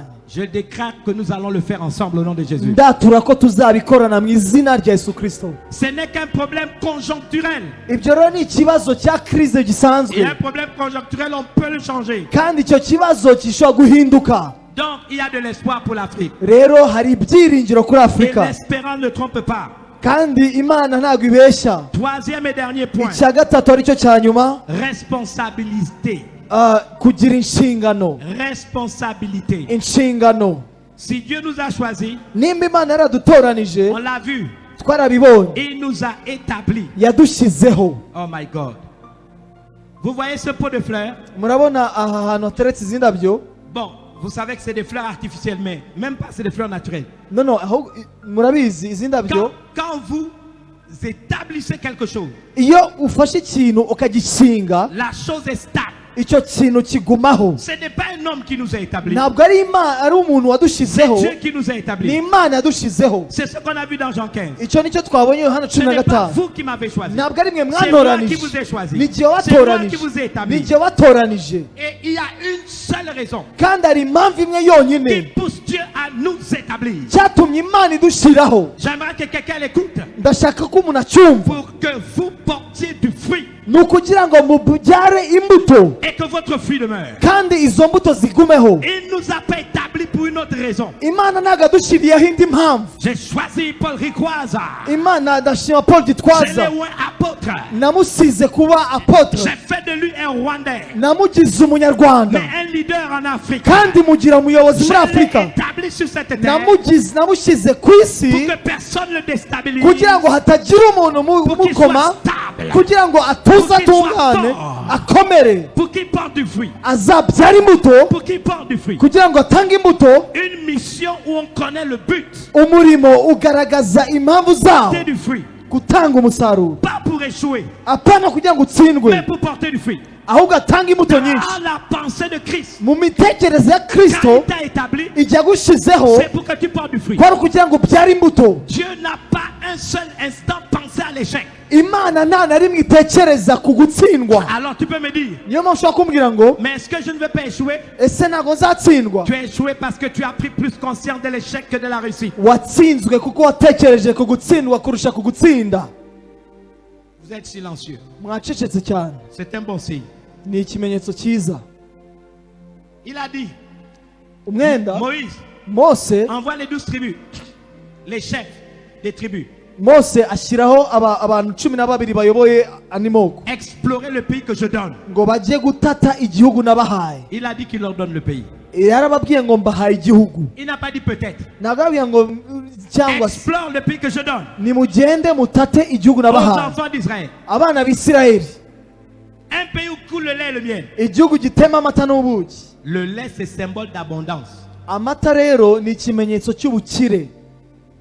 Le miel, c'est symbole d'abondance qui perdure dans le temps, l'espace, de génération en génération. Hanyuma ubuki nabwo bikaba ari ikimenyetso cy'ubukire ariko mu binyejana byinshi. C'est pourquoi le miel ne pourrit pas. Niyo mpamvu ubuki butajya busaza. Quand ils sont partis, Bagiye, oh là là là là, oh, nous avons vu les gens fils d'Anak. twabonye ubwoko bw'abanaki. Dieu savait que les fils d'Anak étaient là-bas. Ariko Imana yari bizi ko bariyo. Mais pour Dieu, Ariko ku Mana il n'avait pas à prendre plus conscience des gens fils d'Anak. ntabwo yifuzaga ko bamenya iby'ubwoko bw'abanaki. Il devait seulement prendre conscience qu'il a dit je vous donne ce pays. Yifuzaga ko bamenya ngo igihugu narakibahaye. C'était tout. Nicyo yifuzaga.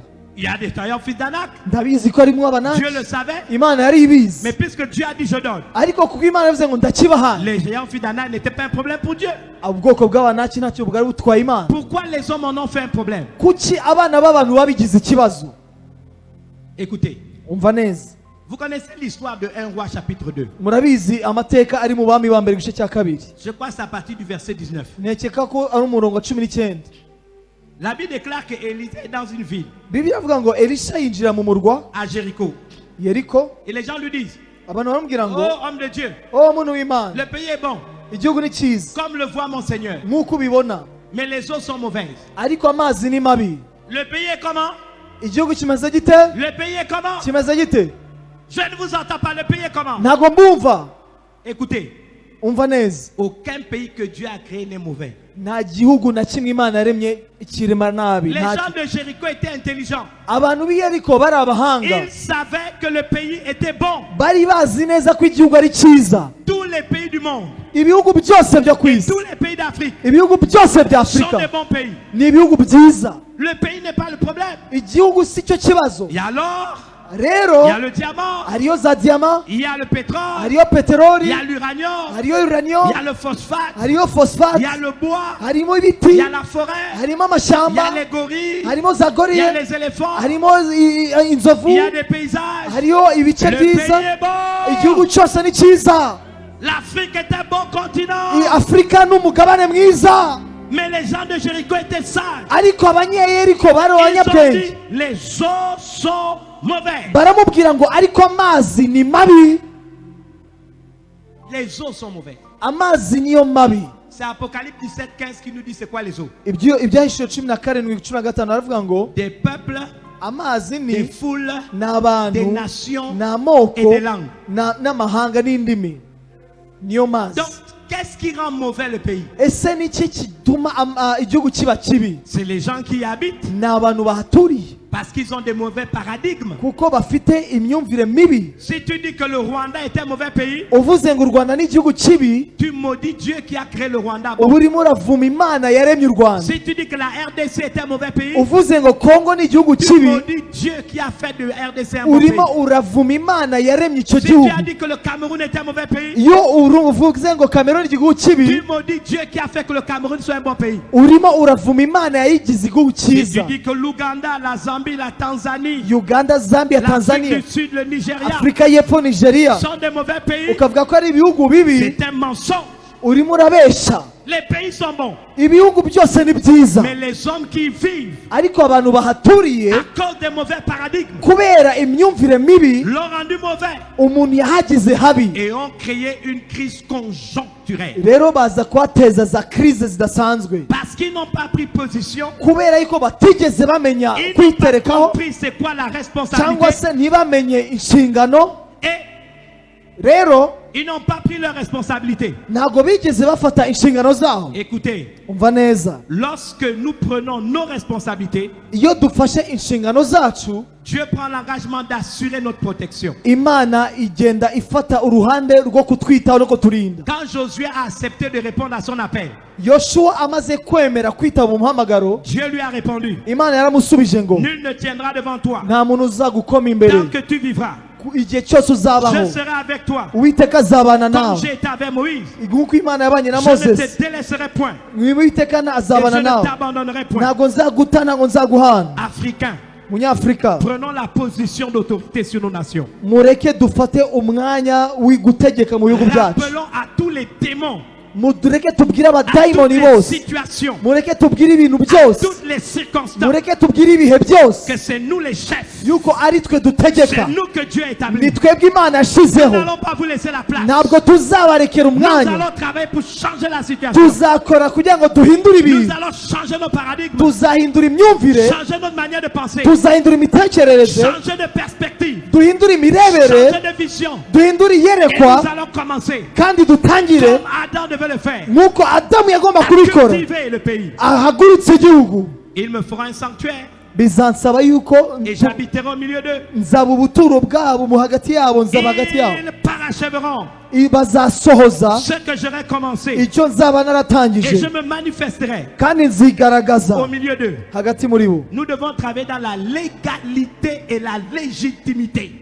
tugomba kugera ahantu dushyira ibintu ku murongo kandi tukabishyira mu mategeko Je neza veux dire à un Africain, ndashaka kubwira umunyafurika si tu veux jouir des richesses qui sont dans le sol de ton pays, niba ushaka kunezererwa ubutunzi imana yashyize mu si butaka tu veux bw'igihugu voir cyawe les richesses de ce pays, travailler ta nation. niba ushaka gukoresha ubutunzi imana yashyize mu gihugu cyawe Tu es dans la légalité et dans la légitimité. uri mu buryo bw'amategeko uhagaze neza Alors, rero ne sois pas un poltron,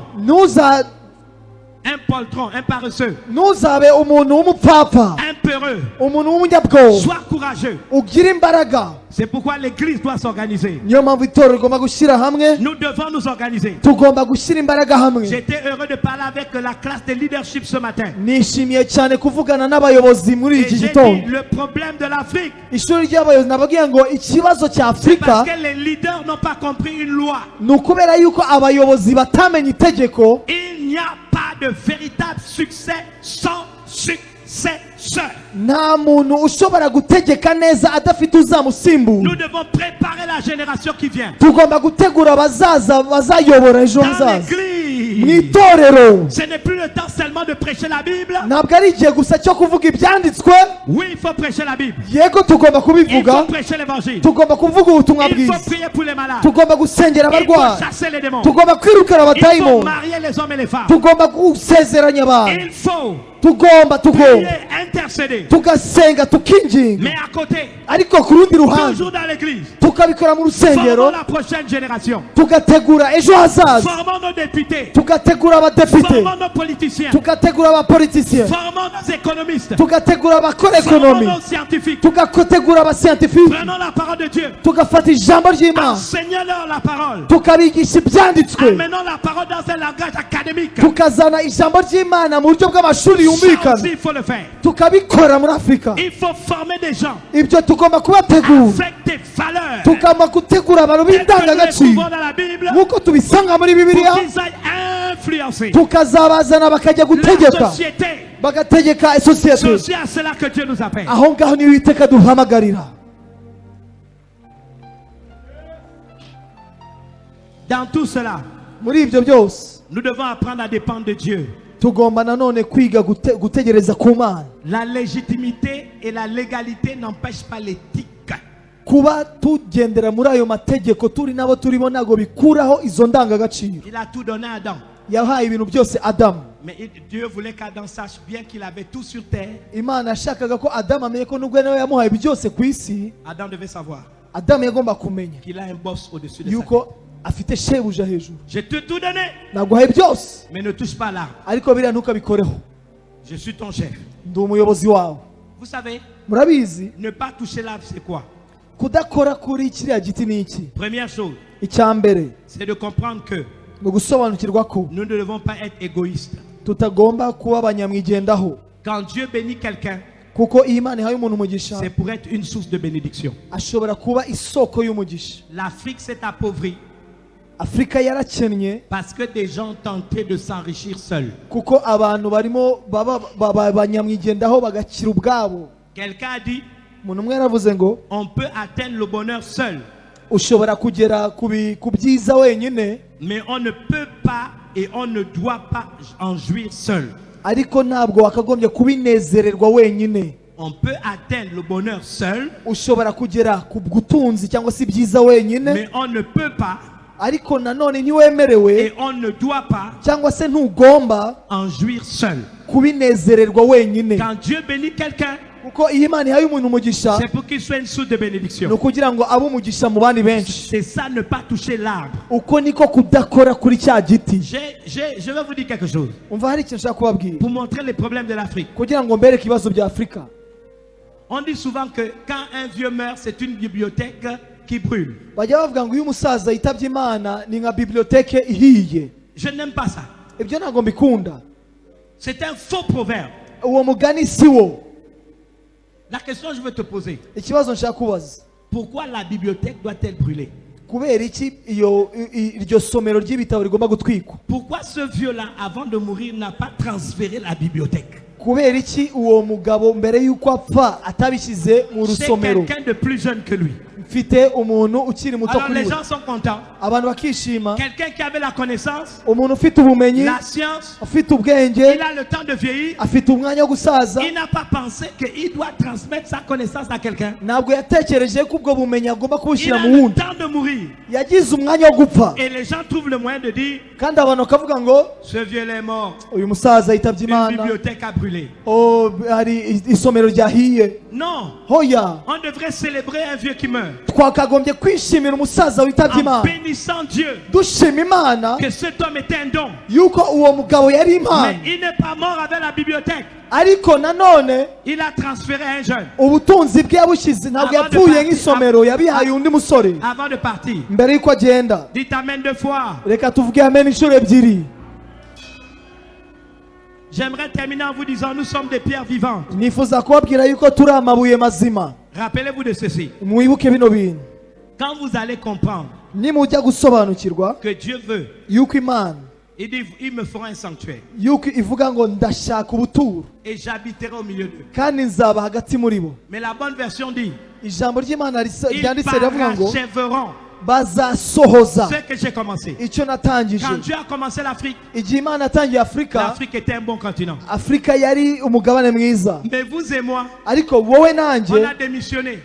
twasezeye akazi. L'église d'Afrique a démissionné. Itorero ry'Afurika Les leaders ryarasezeye, d'Afrique ont démissionné. abantu b'Afurika barasezeye. On a préféré se plaindre, Twahisemo se kwiganyira, mettre sous des jougs étrangers, kwishyira munsi y'ubucakara sous des bw'abanyamahanga, influences diaboliques et sataniques. munsi yo gutotezwa kwa Satani. Et voilà où nous en sommes arrivés. Aho ngaho niyo tugeze. Mais qu'est-ce qu'on a fait? Ariko niki twakoze? Même à l'église, No mu itorero on a refusé d'être des pierres vivantes. twanze kuba amabuye mazima. Je pense que c'est Pierre qui a écrit ça quelque part. Ndashaka umuntu wabyanditse ahantu. L'apôtre Pierre a dit ça. Petero yarabyanditse, Il a dit, et vous-même comme des pierres vivantes, aravuga ngo mwebwe mumeze nk'amabuye mazima, édifiez-vous mugende muganire, mugirane inama pour former une maison spirituelle. kugira ngo mwubake inzu y'umwuka. Mais maintenant, quand j'ai relu ce verset, Rero igihe nasomaga icyo cyanditswe, je crois que c'est 1 Pierre chapitre 2. ngira ngo ni Petero wa mbere igice cya kabiri Oui, 1 Pierre 2, 4 à 5, quelque chose comme ça. kane kugera kuri gatanu, Il a dit, yaravuze ngo et Yeah. vous-même comme des pierres vivantes, yaravuze ngo mwebweho mumeze nk'amabuye mazima, édifiez-vous, mugende muganire ku byanditswe, construisez-vous, mugende mwiyubake, bâtissez-vous mugende pour mwiyubake former une maison spirituelle. kugira ngo mubashe kubaka inzu y'umwuka. Apôtre, dès que j'ai lu ce verset, Nk'uko nasobanukiwe iryo jambo, j'ai compris ce que Pierre pensait. nasobanukiwe icyo Petero yavugaga. Parce que j'aimerais vous dire, Kuko nashaka kubabwira ngo peu importe le nombre d'années de servitude, ntabwo bijyanye n'imyaka y'uburetwa wamaze. quand les pierres précieuses que nous sommes, Iyo ibuye ry'agaciro ari ryo turi ryo, nous changeons de paradigme, iyo duhinduye imitekerereze nous nous mettons ensemble tugashyira hamwe et nous construisons une maison spirituelle. tukubaka inzu y'umwuka, Apôtre, nous devenons ce sanctuaire. apotre duhinduka bwa buturo. Écoutez, Umva neza, le peuple d'Israël a fait 431 ans de servitude. ubwoko bw'Abisirayeli bwamaze imyaka 431 mu Mais bucakara, quand ils ont compris qu'ils étaient une pierre précieuse ariko bamaze gusobanukirwa yuko et ari qu'ils ibuye ont ry'agaciro, édifié yuko bashyizwe la hamwe maison spirituelle, bubatse inzu y'umwuka, 431 années de servitude. imyaka 431 Les choses ont commencé à bouger. ibintu bitangira guhinduka. C'est le psaume 114 qui nous le dit. Zaburi 114 irabivuga. Le psaume 114, 1 à 4. Zaburi 114 imwe kugeza kuri 4 C'est le dernier texte que je vais lire. nicyo cyanditswe cya nyuma ndi busome, Et je vais vous donner une prophétie que j'ai reçue de la part du Seigneur. kandi ndaje mbahanurire ku by'Imana yambwiye. Dans le psaume 114, Zaburi 114, quand Israël sortit d'Égypte, igihe Isirayeli yasohokaga muri Egiputa, quand la maison de Jacob s'éloigna d'un peuple barbare, ubwo inzu ya Yakobo yavaga mu bantu b'urundi rurimi, Juda devient son sanctuaire. ubuyuda hahindutse ahera h'Imana. Juda Ubuyuda devint son sanctuaire. hahindutse ahera h'Imana. Vous voyez, Juda est devenu le sanctuaire. Murabona Yuda yahindutse ahera h'Imana. Ils me feront un sanctuaire.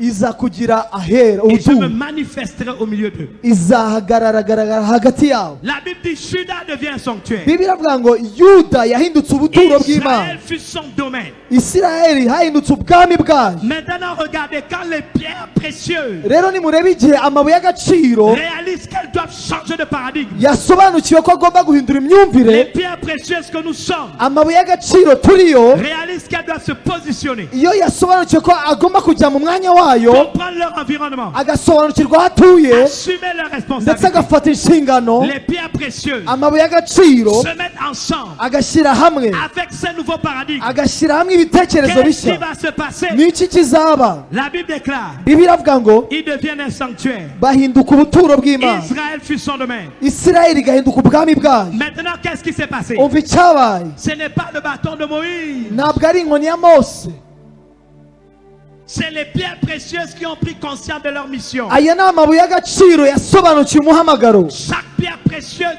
s'est positionnée. Buri buye ryose ry'agaciro rijya mu mwanya waryo, Pierre précieuse buri buye a compris le principe de l'environnement. risobanukirwa ihame ry'imiturire. Chaque pierre précieuse Buri buye ry'agaciro a pris ses responsabilités. rifata inshingano zayo. Et quand ils l'ont fait, Bimaze kubishyira hamwe, ils se sont mis ensemble. bishyira hamwe, Même paradigme, imyumvire imwe, même perspective, imirebere imwe, même manière de voir les choses, uburyo bumwe bwo gusobanukirwa ibintu, même action. ibikorwa bimwe. Qu'est-ce qui se passe? Niki kizaba? Peu importe le nombre d'années de servitude, Ntibijyanye n'imyaka bamaze mu buretwa, quand ils deviennent un sanctuaire, iyo bahindutse ahantu h'Imana, la mer le vit et s'enfuit. inyanja iyo ibirebye zirahunga, Le Jourdain retourna en arrière. Yorodani isubizwa inyuma, Les montagnes sautèrent comme des béliers. imisozi miremire yitera Les hejuru, collines comme des agneaux. amasekurume y'intama. L'Afrique attend la révélation des fils de Dieu. Afurika itegereje guhishurwa kw'abana b'Imana. Alors que nous sommes dans un temps, Mu gihe turi mu bihe, alors que nous sommes rentrés de plein pied tugeze mu bihe byo kwinjira, dans un temps de confrontation de puissance. igihe cyo kwinjira kurwana n'imyuka. Dieu est sur le point Imana igeze ahantu de manifester sa faveur sur l'Afrique, ishaka kugaragaza ubwiza bwayo kuri Afurika, sur ses enfants ku bana bayo, et sur son église, ndetse no ku itorero ryayo, sur ce continent. ndetse no ku mugabane. Je vous parle de la part du Seigneur. Ndababwira mu rwego rw'Imana, Toutes ces années, iyi myaka yose, les cieux amajuru et les êtres qui étaient, ndetse n'abantu bose bariho, la nuée des témoins ndetse n'abanyamarayika bose qui sont dans l'arène de l'éternité, bari mu rwego rw'ibizahoraho, ont été témoins de nos rassemblements. bose bashingira inaha yo guhura kwacu. Les cieux ont entendu nos cris. Ijuru ryumvise ijwi ryacu, Les cieux ont entendu nos louanges. amajuru yumvishije amajwi yacu, Des cris et des louanges amajwi yo kuramya no ont été guhimbaza. faits dans des pleurs, Tuzamura amajwi yo kurira, des prières, amajwi yo gusenga, des supplications, amajwi yo kwinginga, ont avec persévérance ndetse tunashize amanga. été faits devant la face de Ibyo Jéhovah. byose byageze imbere y'amaso y'Imana. Le temps est arrivé, Igihe cyageze, dit le Seigneur. ni ko Uwiteka avuga. Afrique, Afurika, tu es dans le fuseau horaire. ugeze mu gihe cyawe, Le temps est arrivé. igihe cyageze, La saison de l'accomplissement. igihe cyo gusohora. J'ai clairement entendu sa voix. Numvise ijwi ry'Imana La rimbwira, voix du Seigneur rimbwira ijwi ry'Imana dire à l'Afrique, rimbwira ngo Afurika, c'est ton temps, ni igihe cyawe, c'est ta véritable saison. ni igihe cyawe nyacyo. Afrique, Afurika, cesse de pleurer. urekeraho kurira. Afrique, Afurika, cesse de te lamenter. urekeraho kwiganyira. Afrique, Afurika, cesse de te plaindre. urekeraho kwiganyira. Ton heure est arrivé. igihe cyageze afurika Cesse de te lamenter. urekera kwiganyira L'heure est venue pour toi igihe cyawe cyageze de connaître l'ivresse de ma faveur. kugira ngo ugaragare mu gusinda kw'ineza. Afurika Reviens à moi. haguruka ugarukire. Afrique, Afurika marche sur mes pas. ugendere mu nzira zanjye. Afrique, Afurika souscris à mes directives. wiyandikishe mu nzira zanjye. Afrique, Afurika ma lumière ni wowe mucyo wanjye. à nouveau Ubuzima est bushya, en train de se répandre umucyo wanjye ugiye kwinjira sur toi. muri wowe. Ma lumière Umucyo wanjye a l'avantage ugiye kwinjira sur les ténèbres hejuru mu qui mwijima. ont longtemps régné, Ugiye gutegeka qui aura longtemps régné sur toi umwijima wategetse kuri wowe et qui t'ont maintenu kandi wagufatiranye dans le joug de la servitude. mu bibazo ndetse no mu bucakara. J'ai dit à cette heure, dit le Seigneur, ndavuze ngo uyu mwanya qu'au temps favorable, yuko ibihe bigeze j'exauce. uwiteka arasubije. N'ai-je pas dit le Seigneur, ntabwo ari uwiteka ubivuze. qu'au temps du salut, mu gihe cy'agakiza je viens te secourir. nzaza kugutabara. Église d'Afrique, itora rya afurika, Afrique, afurika voici maintenant le temps favorable. igihe cyawe cy'ineza y'imana. Afrique, afurika voici maintenant le jour du dore salut. igihe cy'imana cyageze. Papa, something new, reka turinde something yandi. new. C'est le temps favorable. ni igihe cy'imana. Écoutez, umva neza, ce soir, il y a une double onction. uyu mugoroba hari amavuta yikubye kabiri.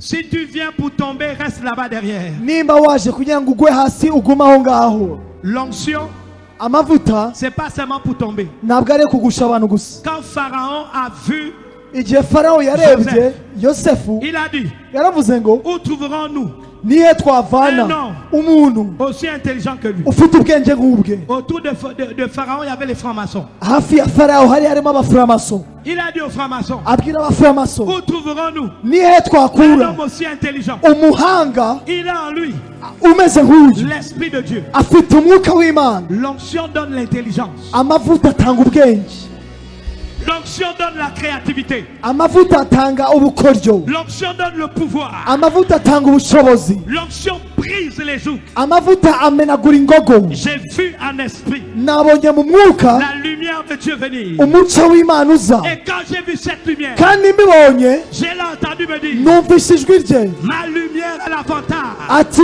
umucyo wanjye sur les ufite ténèbres. ufite avantage hejuru Peu y'umwijima. importe le nombre d'années, ntabwo ari ibijyanye n'imyaka. si tu es une pierre vivante nimba uri ibuye ry'agaciro et tu veux t'associer à ce travail ukagenda ukifatanya n'uwo pour mucyo, que nous bâtissons le sanctuaire, tukagenda tukubaka urufatiro, il y aura une double onction. hazaba amavuta yikubye C'est kabiri. l'onction de la saison. ayo mavuta nayo y'ibihe.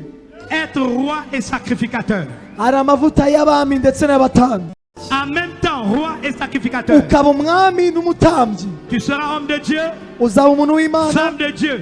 umuntu w'imana, Mais tu vas aussi opérer dans les sphères d'influence. kandi uzakorera ahantu ushyiraho C'est utegeka. le temps où les enfants de Dieu ni igihe abana b'imana vont régner sur les 7 montagnes. bagiye gutegeka kuri ya misozi irindwi. Parce qu'il arrivera, dit l'Éternel, kubera ko uwiteka ariyo ubivuze. dans la suite des temps, mu bihe bizaza la montagne de l'Éternel sera élevée. umusozi w'uwiteka uzazamurwa.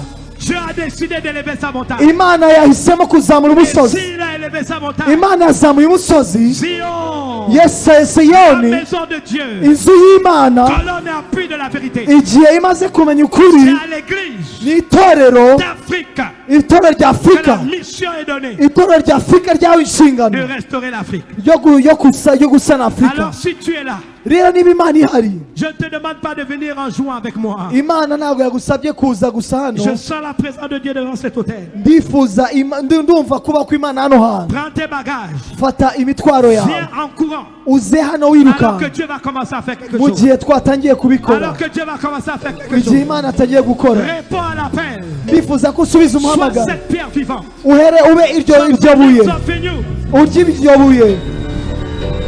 Jesus.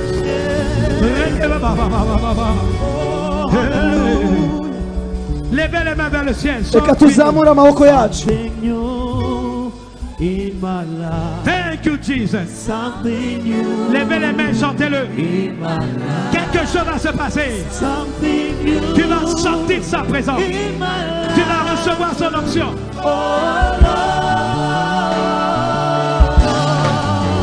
Something new in my life. Something new. Jesus. Something new in my life. Oh, something new, something new. Something new Jesus. in my life. Baba. Something new Ring of fire. in my life. Yelele, yelele, yelele. Something new in my life. Oh, something new in my life. Something new Jesus. in my life. Something new in my life. Oh, something new. Something new in my life. Something new in my life. Something new. Something new In my life. in my life. Jesus.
Écoutez-moi bien. nyumva neza Ce n'est pas la montagne, ntabwo ari umusozi c'est-à-dire le défi, ntabwo ari ibibazo qui est le plus grand obstacle bigize inzitizi ikomeye dans la marche du marcheur.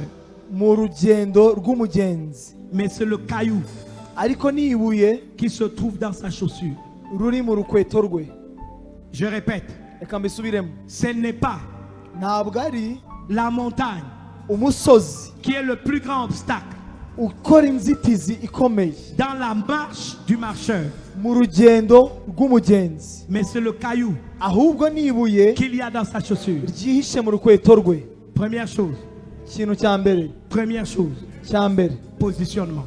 mugomba kujya mu mwanya Si wawe. tu es là, Nimba uri hano c'est que tu as pris la responsabilité ni ukuvuga ko wafashe inshingano de te positionner. yuko ugiye Je kujya mu mwanya veux wawe. que tu partes de ce lieu. Ndifuza yuko ubigira Si tu iby'agaciro. es rwandais, Nimba uri umunyarwanda en étant convaincu ukaba ubizi neza que tu es chef, yuko uri umuyobozi mandaté, ushyizweho, placé washyizweho par Dieu, n'Imana, ce que tu vas décider, icyo uzahitamo c'est ce que Dieu va faire. nicyo Imana izakora. Si tu décides Nufata que le icyemezo Rwanda est un pays béni, yuko u Rwanda ari igihugu le cy'umugisha, Rwanda sera un pays béni. u Rwanda ruzaba igihugu Si tu cy'umugisha. es congolais, Nimba uri oh umukongomani, mes frères du Congo, bene data b'akongo, de RDC, bene data, je vais tout faire pour vous voir avant de partir. ndifuza kubonana namwe mbere ko nsubira iwacu. Ça fait 3 ans que je pleure pour ce pays. Hashize imyaka 3 nsengera kiriya gihugu. Je dis aux Congolais, Mbwira abakongomani, vous avez touché le fond. mwakoze hasi cyane. Quand un ascenseur est déjà au sous-sol, Iyo ascenseur yageze il hasi ne lui reste qu'une chose, nta kintu kiba gisigaye, remonter. ni ukuzamuka. Congo, c'est le temps de ton élévation. Kongo ni igihe cyo kuzamuka. Congo, c'est le temps de ton élévation. Kongo ni igihe cyo kuzamuka. Alors sèche tes larmes. rero uhanagura amarira. J'aimerais parler à l'Afrique. Ndifuza kubwira Afurika. L'Afrique attend Afurika la révélation itegereje des fils de Dieu. guhishurwa kw'abana b'Imana. Premièrement, position. icya mbere mujye mu myanya yanyu. Position. mujye mu myanya. Position. kandagira jya mu mwanya. Position. shikama jya mu mwanya. Position. shikama jya mu mwanya. Position. shikama jya mu mwanya. Position. shikama jya mu mwanya. Dis avec moi, il m'a placé. vuga ngo yashizeho. Je ne t'ai pas entendu dire, il m'a placé. vuga ngo yashizeho. Dis avec moi, il m'a placé. yashizeho. Dis avec moi, c'est pas un homme. ntabwo ndi umuntu. C'est Dieu qui m'a placé. ni Imana yashizeho. Il m'a choisi. yaramisemo. Il m'a établi. yashizeho. Je suis stable. ndatuje. Je me positionne. ndashyizweho. Alléluia. amen. Dis parce que je me suis positionné. vuga ngo kuko nashyizweho Je comprends maintenant ndasobanukiwe noneho l'environnement où je vis. ahantu nkorera. Dis avec moi, c'est un environnement béni. vugira ngo ni ahantu h'umugisha. C'est un environnement béni. ni ahantu h'umugisha Parce que c'est Dieu qui l'a créé. kuko ari Imana yaharemye. Dis avec moi, mon pays n'est pas maudit. vuga ngo igihugu cyanjye nticyavumwe. Mon pays est béni. igihugu cyanjye gifite umugisha. Mon Afrique n'est pas maudite. Afurika yanjye ntiyavumwe. Mon Afrique est bénie. Afurika yanjye ni iy'umugisha. Dieu a créé l'Afrique Imana yaremye Afurika avec les richesses, ihamagira ubutunzi avec les potentiels. n'ubutunzi. Il y a certes des problèmes. hari ibibazo yego. Dis avec moi, il y a des problèmes. yego vuga ngo hari ibibazo yego. Mais je regarde l'Afrique ariko ndareba Afurika comme Dieu voit l'Afrique. nk'uko Imana iyitegereza. Lève ta main droite. zamura ikiganza cy'iburyo. Serre ton poing. zamura ikiganza cy'iburyo. Dis avec moi, subiramo aya magambo. j'ai ma responsabilité. mfite inshingano zanjye Comme Adam, nka Adamu de cultiver mon pays, yo guhingira igihugu cyanjye. cultiver mon Afrique, guhingira Afurika yanjye. qui est un environnement kandi ikaba ari que ahantu Dieu déjà a préparé. Imana yateguye. Il y a des ressources, harimo ubutunzi. il y a la puissance, harimo imbaraga. il y a la richesse. harimo ubutunzi. Et il m'a établi. yanshizeho. C'est ma responsabilité. Avant de prier, mbere ko dusenga dis avec moi, avant de prier, vuga ngo mbere ko dusenga je vais rechercher le bien nzabanza nshaka de mon ibintu pays, by'igihugu de mon cyanjye Afrique. bya Afurika yanjye. Je vais faire preuve d'intelligence, nzakoresha ubwenge bwanjye, de créativité, ubushobozi bwo kurema, d'imagination, bwo gutekereza, d'organisation, bwo kureba, de stratégie pour résoudre les problèmes. kugira ngo ntunganye Et ibibazo. pendant que je vais le faire, kandi igihe nzabikora je prierai également nzasenga au nom de Jésus. mu izina rya Yesu. Dis maintenant responsabilité. vuga ngo inshingano.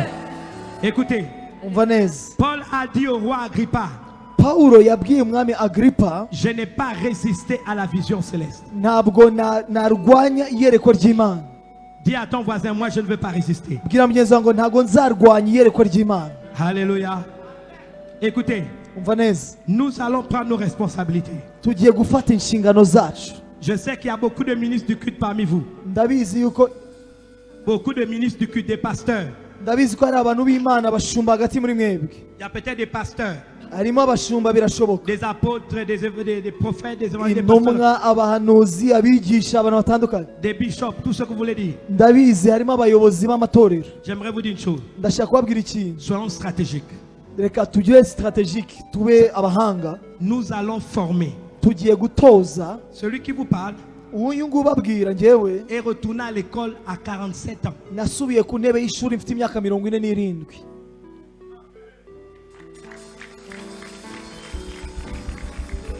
Vous savez pourquoi? muzi impamvu? J'avais écrit un livre, nanditse igitabo, Les églises de réveil face à la crise de l'État en Afrique. amatorero ya gikristo y'ububyutse imbere y'ibibazo by'imitegekere ya Afurika. J'ai publié ce livre en France, icyo gitabo nacyamamaje mu Faransa, aux éditions L'Harmattan. nacyandikiye nagisore muri iyo edition mu Faransa En 2005. muri 2005. Et le comité de censure, noneho komite, j'avais 5 théologiens, nari mfite abanyateolojiya 5, 4 catholiques, 4 n'abagatulika, 1 protestant. umwe ni umuprotestani. Ils ont jugé mon livre. baragenda baca imanza mu gitabo cyanjye Ils m'ont posé des barakijija, questions. bambaza ibibazo. J'étais un peu comme dans la Bible, nari meze nko muri bibiliya, un peu comme Étienne. meze nka Stefano, Ils n'ont pas pu me convaincre. ntabwo babashije Et kunyemeza, les arguments qu'ils donnaient kandi ibisobanuro bavugaga étaient des arguments théologiques. byari ibisobanuro biri theologique. Et moi, j'opposais des arguments bibliques. Nanjye noneho nkababwira ibisobanuro bya bibiliya. Quand ils se sont réunis, Mbamaze kwicara finalement, ils ont dit, baravuga ngo ce gars-là, il est fort. uyu mugabo rero ntiyoroshye, Ils ont accepté de publier le livre. banyemera ko dusohora igitabo, Mais pour ne plus me retrouver dans une situation ariko kugira ngo ntongera kwisanga muri icyo kibazo où je suis ignorant de leur science, aho nzasanga ntazi ibyo bo bazi, j'ai décidé d'aller faire les études que eux ils ont fait. nafashe icyemezo cyo kujya kwiga ibyo bo bize. J'avais 47 ans. Nari mfite imyaka 47, Aujourd'hui, j'ai 55. uyu munsi mfite 55. J'ai laissé ma femme, Nasize umugore, j'ai laissé mes enfants. nasize abana, Je suis retourné à l'école, nasubiye ku ishuri à la faculté njya kwiga de Paris. mu Bufaransa muri Paris, Et j'ai appris. kandi ndiga. Maintenant, quand je parle avec eux, Icyo gihe mvugana nabo j'ai mes arguments bibliques, mfite ibyo nsobanura muri bibiliya, mais j'ai des arguments théologiques. nanone nkababwira theology Et bize. maintenant, Ubu rero c'est eux qui me demandent de les enseigner. uyu munsi baza kunsaba ko mbigisha. Écoutez, Nimuntege amatwi, nous ne pouvons pas continuer comme on fait. ntidushobora gukomeza uko tumeze uyu Ce munsi. n'est pas le titre qui fait quelqu'un, Ntabwo ari izina rigize umuntu, mais c'est la personne qui fait le titre. ahubwo umuntu niwe ugize izina. Tu peux être apôtre, Ushobora kuba intumwa, prophète, évangéliste, umuhanuzi, pasteur, tout umuvugabutumwa, ce que tu veux. pasiteri, ibyo ushaka. Ce qui m'intéresse, Ikintaje ishinga, qui es-tu? urinde wowe. Si tu ne sais pas qui tu es Niba utazi uwo uriwe, et tu t'es pas formé, utaratoje, je vous donne un exemple. ndashaka kubaha Je urugero. vais maintenant prier. Reka mpite Et nsenga, l'onction va être relâchée. kandi amavuta araza Vous allez kurekura. voir vous-même le mouvement. Ndashaka muraza kubibona mwebwe ubwanyu. C'est une double onction. Ni amavuta yikubye kabiri, Royale, amavuta y'ibwami mais également sacrificateur. ndetse n'ay'abatambyi. Le problème, Ikibazo, si elle est royale, nimba ari ay'ubwami, l'onction là peut t'amener dans un palais. ayo mavuta ashobora kukujyana Si ibwami. tu es rwandaise Nimba uri et umunyarwandakazi, que le président Kagame te pose une question. perezida Kagame akakubaza ikibazo. Ce matin, quelqu'un m'a posé une question. Hari umuntu wambaje ikibazo mu gitondo, Parce que j'ai fait un témoignage de ce qui s'est passé au Gabon. kuko nabahaye ubuhamya bw'ibyabaye muri Gabo. Au Gabon, l'Assemblée nationale, la dernière législature, Muri Gabo, Assemblée nationale on voulait faire passer une loi bashakaga gushyiraho itegeko pour introduire les histoires de mariage pour tous. kugira ngo bashyireho ibintu byo gushakana ibitsina byombi cyangwa bitandukanye. J'ai été mis au courant. Barampamagara ndabimenya, Je suis allé les confronter dans leur bureau. njya kubashaka mu biro byabo. La bonne nouvelle, c'est qu'on n'a plus jamais voté cette loi. Inkuru nziza ni uko iryo tegeko ritasohotse. Mais écoutez, Nimunyumve neza, c'était difficile. byari bigoye. Les pasteurs avaient peur de m'accompagner. Abashumba bagize ubwoba bwo kunkurikira, Vous savez, kumerekeza. tu sais ceux qui m'ont accompagné? Uza bamerekeje, L'archevêque catholique, archevêque w'abagatulika, l'imam musulman, umusilamu, je crois, et un pasteur de l'église évangélique. n'umupasiteri umwe muri abo bashumba bacu. Nos pasteurs là, Abashumba avec le bacu Saint-Esprit. bafite umwuka w'Imana. Vous voyez, Murabizi, les problèmes de mœurs, ikibazo ça n'a rien à voir ikibazo ntago avec les catholiques, les protestants, ça n'a rien à voir. ikibazo cy'amadini si cyo kibazo cyacu, Quand les problèmes de la morale kuko ikibazo cy'ubuzima bw'abantu indani exposent un pays, nibwo buteza ikibazo. tous ceux qui travaillent dans la sphère de la religion doivent travailler ensemble. Abantu bose bakora mu rwego rw'amadini bagomba Parce que gukora, plus on est nombreux, plus on est une force. kuko uko turusha kuba benshi tugira imbaraga. Les politiciens qui avaient fait la loi Abanyapolitiki bagomba gushyiraho itegeko, ne l'avaient pas fait pour les catholiques, ntabwo barishyiriyeho pas abagatulika, pour les musulmans. ntabwo barishyiriyeho abamizirima. Pour eux, ils se disaient, Bo baravugaga ngo les seuls qui vont faire le bruit, abantu bazasakuza c'est les hano églises pentecôtistes charismatiques. ni aba barokore bari hano hanze. Mais le jour qu'on devait faire le bruit, Ariko igihe twasakuje ils n'ont pas fait le bruit. ntabwo bo basakuje. Comment j'ai pensé? Ikintu Si natekereje, j'avais formé iyo nza kuba naratoje beaucoup plus de cadres abantu benshi pour être administrateurs, bakajya kuba mu nzego z'ubuyobozi, Archiviste, bakajya kuba mu bayobozi économistes, ndetse no muri ekonomi, là-bas, bakajya muri izo à nzego, l'Assemblée, muri izo nzego muri asambwe, c'est eux qui se seraient battus pour nous. nibo bari kuturwanirira. On doit faire une formation stratégique. Rero tugomba gukora formation stratégique. Alors un frère du Rwanda m'a dit, Umuvandimwe w'umunyarwanda arambwiye ngo oui, pourquoi on ne fait pas au Rwanda comme au Gabon? ntabwo twafata u Rwanda nka Gabon. Au Rwanda, maintenant, il y a des lois contre les églises. Mu Rwanda hari amatorero nk'uko dufite amategeko. Je vais vous dire ce que je lui ai dit. Ndashaka kubabwira icyo namubwiye. Ce que votre gouvernement vous demande est juste et bon. Icyo leta yanyu basaba ni cyiza kiranakwiriye. L'État rwandais n'interdit pas l'église. Guverinoma y'u Rwanda ntabwo ibuza itorero. Il demande à l'église de se mettre en conformité. Isaba itorero gushyira ibintu ku murongo. L'État a des missions. Leta ifite inshingano. Au Rwanda, vous êtes plus avancé que dans mon pays. Mwebwe mwaranadusize hari iwacu. Dans mon pays, n'importe qui peut être pasteur, n'importe qui peut faire ce qu'il Iwacu veut. buri wese arabyuka agahita aba pasiteri. Il faut l'ordre. Hakenewe ibintu Pour bijye que ku murongo. demain, un sorcier ne soit pas appelé pasteur. Kugira ngo umuntu abashe kuba umushumba. Donc l'État est en droit de dire, on veut savoir, ton église s'appelle comment? Mu itorero leta irimo irasaba yuko mu itorero uyu tugomba kumwita nde. Qui est le pasteur? Umushumba ninde. Quel est le comité qui dirige? Ese komite iyobora ni Il y a iyihe? combien d'églises au Rwanda? Hari amatorero angahe mu Rwanda? Est-ce que les structures sont bonnes? Ese ibintu bimeze inyubako Est-ce zimeze qu'à neza? l'intérieur les gens sont en sécurité? Ese abantu bicaye neza? C'est la mission de l'État. Ibyo nibyo leta ishinzwe. Parce qu'on a vu plein de choses qu'on nous a envoyées par Internet.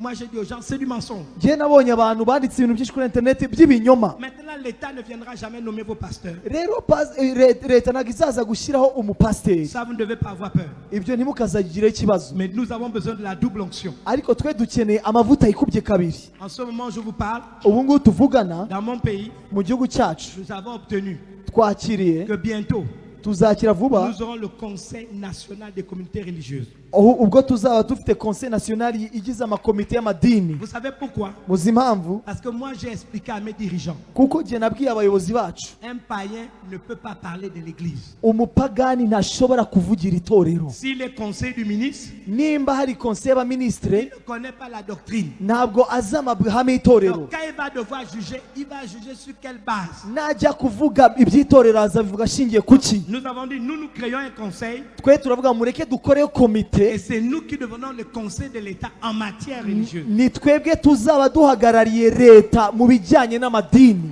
Mais il faut qu'on forme des gens. Ariko birasaba ko dutoza abantu. Dites amen deux fois. Muvuge amen inshuro ebyiri. Levez vos mains. Muzamure ibiganza byanyu. Vous allez serrer le poing. Mugiye gufunga igipfunsi gutya. Et ceux qui sont dans les gradins, vous allez faire la même chose. Kandi namwe mwasigaye inyuma namwe nimudufashe. C'est le temps maintenant où l'onction royale et de sacrificateur va descendre. Nibwo amavuta y'ubwami ndetse n'ubutambyi agiye kumanuka. Si ça descend, Namanuka que vous êtes derrière quelqu'un, ukaba uri inyuma y'umuntu que vous voyez bousculer, mukamubona arimo aragusunika, ne le laissez pas tomber. ntimumureke ngo agwe, Attrapez-le mumwakire, et posez-le doucement. mumutereke hasi Ne gahoro, marchez pas sur la personne. ntimugendagende hejuru Et y'umuntu, restez tranquille à votre place. kandi mutuze ntimugende muvaho Même ceux muri. qui sont sur les gradins, Ariko abari inyuma le mouvement va être fort. baraza kunyeganyega Vous cyane. allez lever votre main. Muzamure ikiganza On cyanyu, va faire une simple prière. turaza gusenga isengesho ryoroshye. Et ensuite, Hanyuma je vais vous dire ndababwira de pousser un cri de triomphe. muze kuzamura ijwi ry'intsinzi. Le cri de triomphe Ijwi ry'intsinzi est plus puissant que le cri de victoire. rugira imbaraga kurusha ijwi ry'abanesheje. Parce qu'il ne suffit pas d'avoir la victoire. Kuko ntabwo bihagije kunesha, Le cri de triomphe kuko ijwi ry'intsinzi nous établit.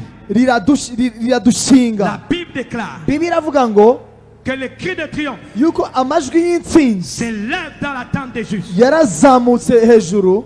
Donc pendant que tu as ta main serrée, Igihe ikiganza cyawe gifunze, serre ton poing le plus fort que tu puisses faire. uze gufunga igipfunsi cyane, C'est le symbole de ta détermination. ubijyanishe no gushizi Ta kw'amanga, détermination ushyire amanga, à être une pierre vivante umere nk'ibuye ry'agaciro qui s'assemble avec les autres ryishyize hamwe n'andi pour construire le sanctuaire. kugira ngo ryubake ubuturo. La Bible dit, Bibiliya iravuga ngo quand Israël est devenu un sanctuaire, igihe Isirayeli yahindutse ubuturo, la mer imisozi, qui empêchait Israël amazi yabuzaga d'aller à Isirayeli Canaan kwinjira i Kanani s'est ouverte. yacitsemo kabiri. Le Jourdain Yorodani a reculé en arrière. isubira inyuma, Les montagnes imisozi ont bondi comme des veaux. irasimbagurika. C'est ce que nous allons devenir. Nicyo tugiye kuba Il n'y a en Afrique, muri Afurika. alors que nous élevons le sanctuaire, Mu gihe turi kuzamura twubaka aucune ubuturo, servitude, nta bucakara, aucune souffrance, nta bibazo na bimwe, aucun problème, nta kibazo, aucune crise nta bukene qui pourra résister buza guhagarara imbere au yacu, sanctuaire que nous élevons. kubuza guhagarara imbere y'ubuturo tujye kuzamura. Alors je répète, Ndashaka gusubiramo, on va prier. turaza gutera akaruru, Vous allez répéter la même prière que moi. muraza gusubiramo iri sengesho, Après, je compterai jusqu'à 3. nyuma ndaza kubara inshuro eshatu, Toujours les mains levées. ikiganza kizamutse, Vous allez pousser le cri que tu n'as jamais poussé. muraza gukoma akaruru mutigeze Tu mukoma, vas te libérer. uraza kwibohora, Pousse le cri le plus fort. utere akaruru utigeze utera Et mbere. tu ne t'arrêtes pas tant que je ne t'ai pas demandé d'arrêter. Ntuze kurekeraho ntarakubwira ngo Et rekeraho, pendant ce temps, Dieu va commencer à agir. kandi icyo gihe Imana iratangira Il y a ikore. déjà des gens qui sentent le feu sur leurs pieds. Ndi kubona abantu batangiye kumva umuriro Il mwinshi y a ku déjà mutwe, des gens qui sentent une chaleur sur leur dos. abantu batangiye kumva umuriro ku mugongo.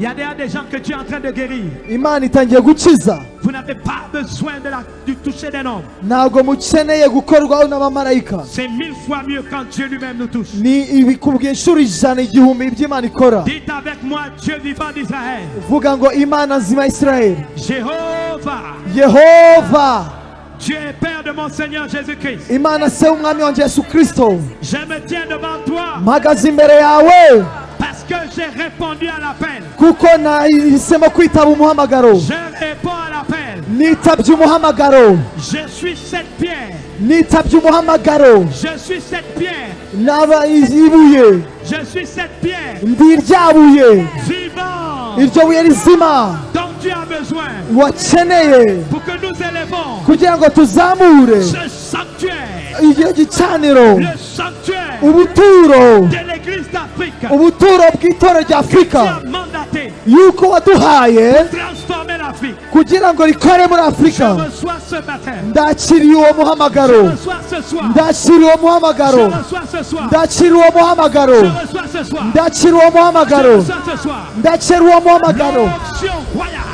amavuta y'ubwami, L'onction de sacrificateur. amavuta y'abatambyi. Attention. Umva neza, Attention. nitegereze, Je vais compter jusqu'à 3. ndashaka kubara kugeza kuri gatatu. Tiens ton point. Ufungue ikiganza, Continue à prier en langue, ne t'arrête pas. utangire usenge mu ndimi ntuhagarare. Tiens ton point. Mfunge ikiganza, Je vais compter jusqu'à 3. ndashaka kubara gatatu, Et à 3, kugeza kuri tu vas gatatu pousser un cri de triomphe. uraza gukoma akaruru, Fais le cri que tu n'as jamais fait. uze gukoma akaruru utigeze Et ukoma. pendant que tu vas le faire, Igihe uza kubikora, l'onction royale va tomber sur toi. amavuta araza gutemba, L'onction royale va tomber sur toi. amavuta y'ubwami Vous aratemba. voyez le frère, l'onction est déjà en train de te toucher. Ndatangiye kubona amavuta, L'onction royale va tomber. amavuta aratangiye, La double onction. amavuta y'ubwami, Un pour Dieu le Père. rimwe ku bw'Imana, Deux pour Jésus-Christ. kabiri ku bwa Yesu Kristo. Attention. Tegereza neza, Toi, tu vas pousser. ibwa gatatu uraza gukoma Le cri akaruru, que tu n'as jamais poussé. akaruru utigeze ukoma. Trois pour le Saint-Esprit. Gatatu ku bw'umwuka.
Thank you, Jesus.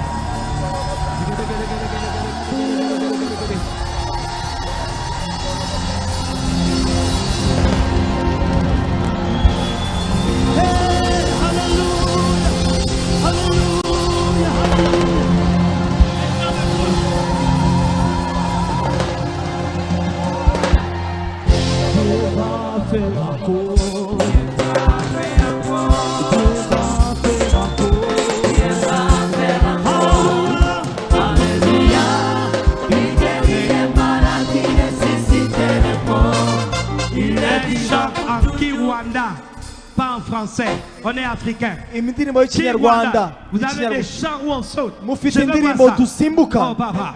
Apana iz'igifaransa. Turi Commencez à louer le abanyafurika. Seigneur, s'il vous plaît.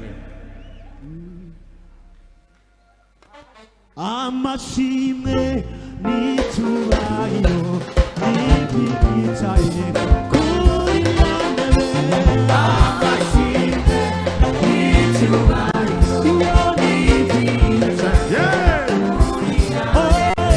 amashimwe n'icyubahiro n'iby'icaye kuri ntebe amashimwe n'icyubahiro nibyo n'iby'icaye kuhimbazwa no gukomera n'iby'icaye kuri ntebe simuka yesu nibyo we n'iby'icaye kuri ntebe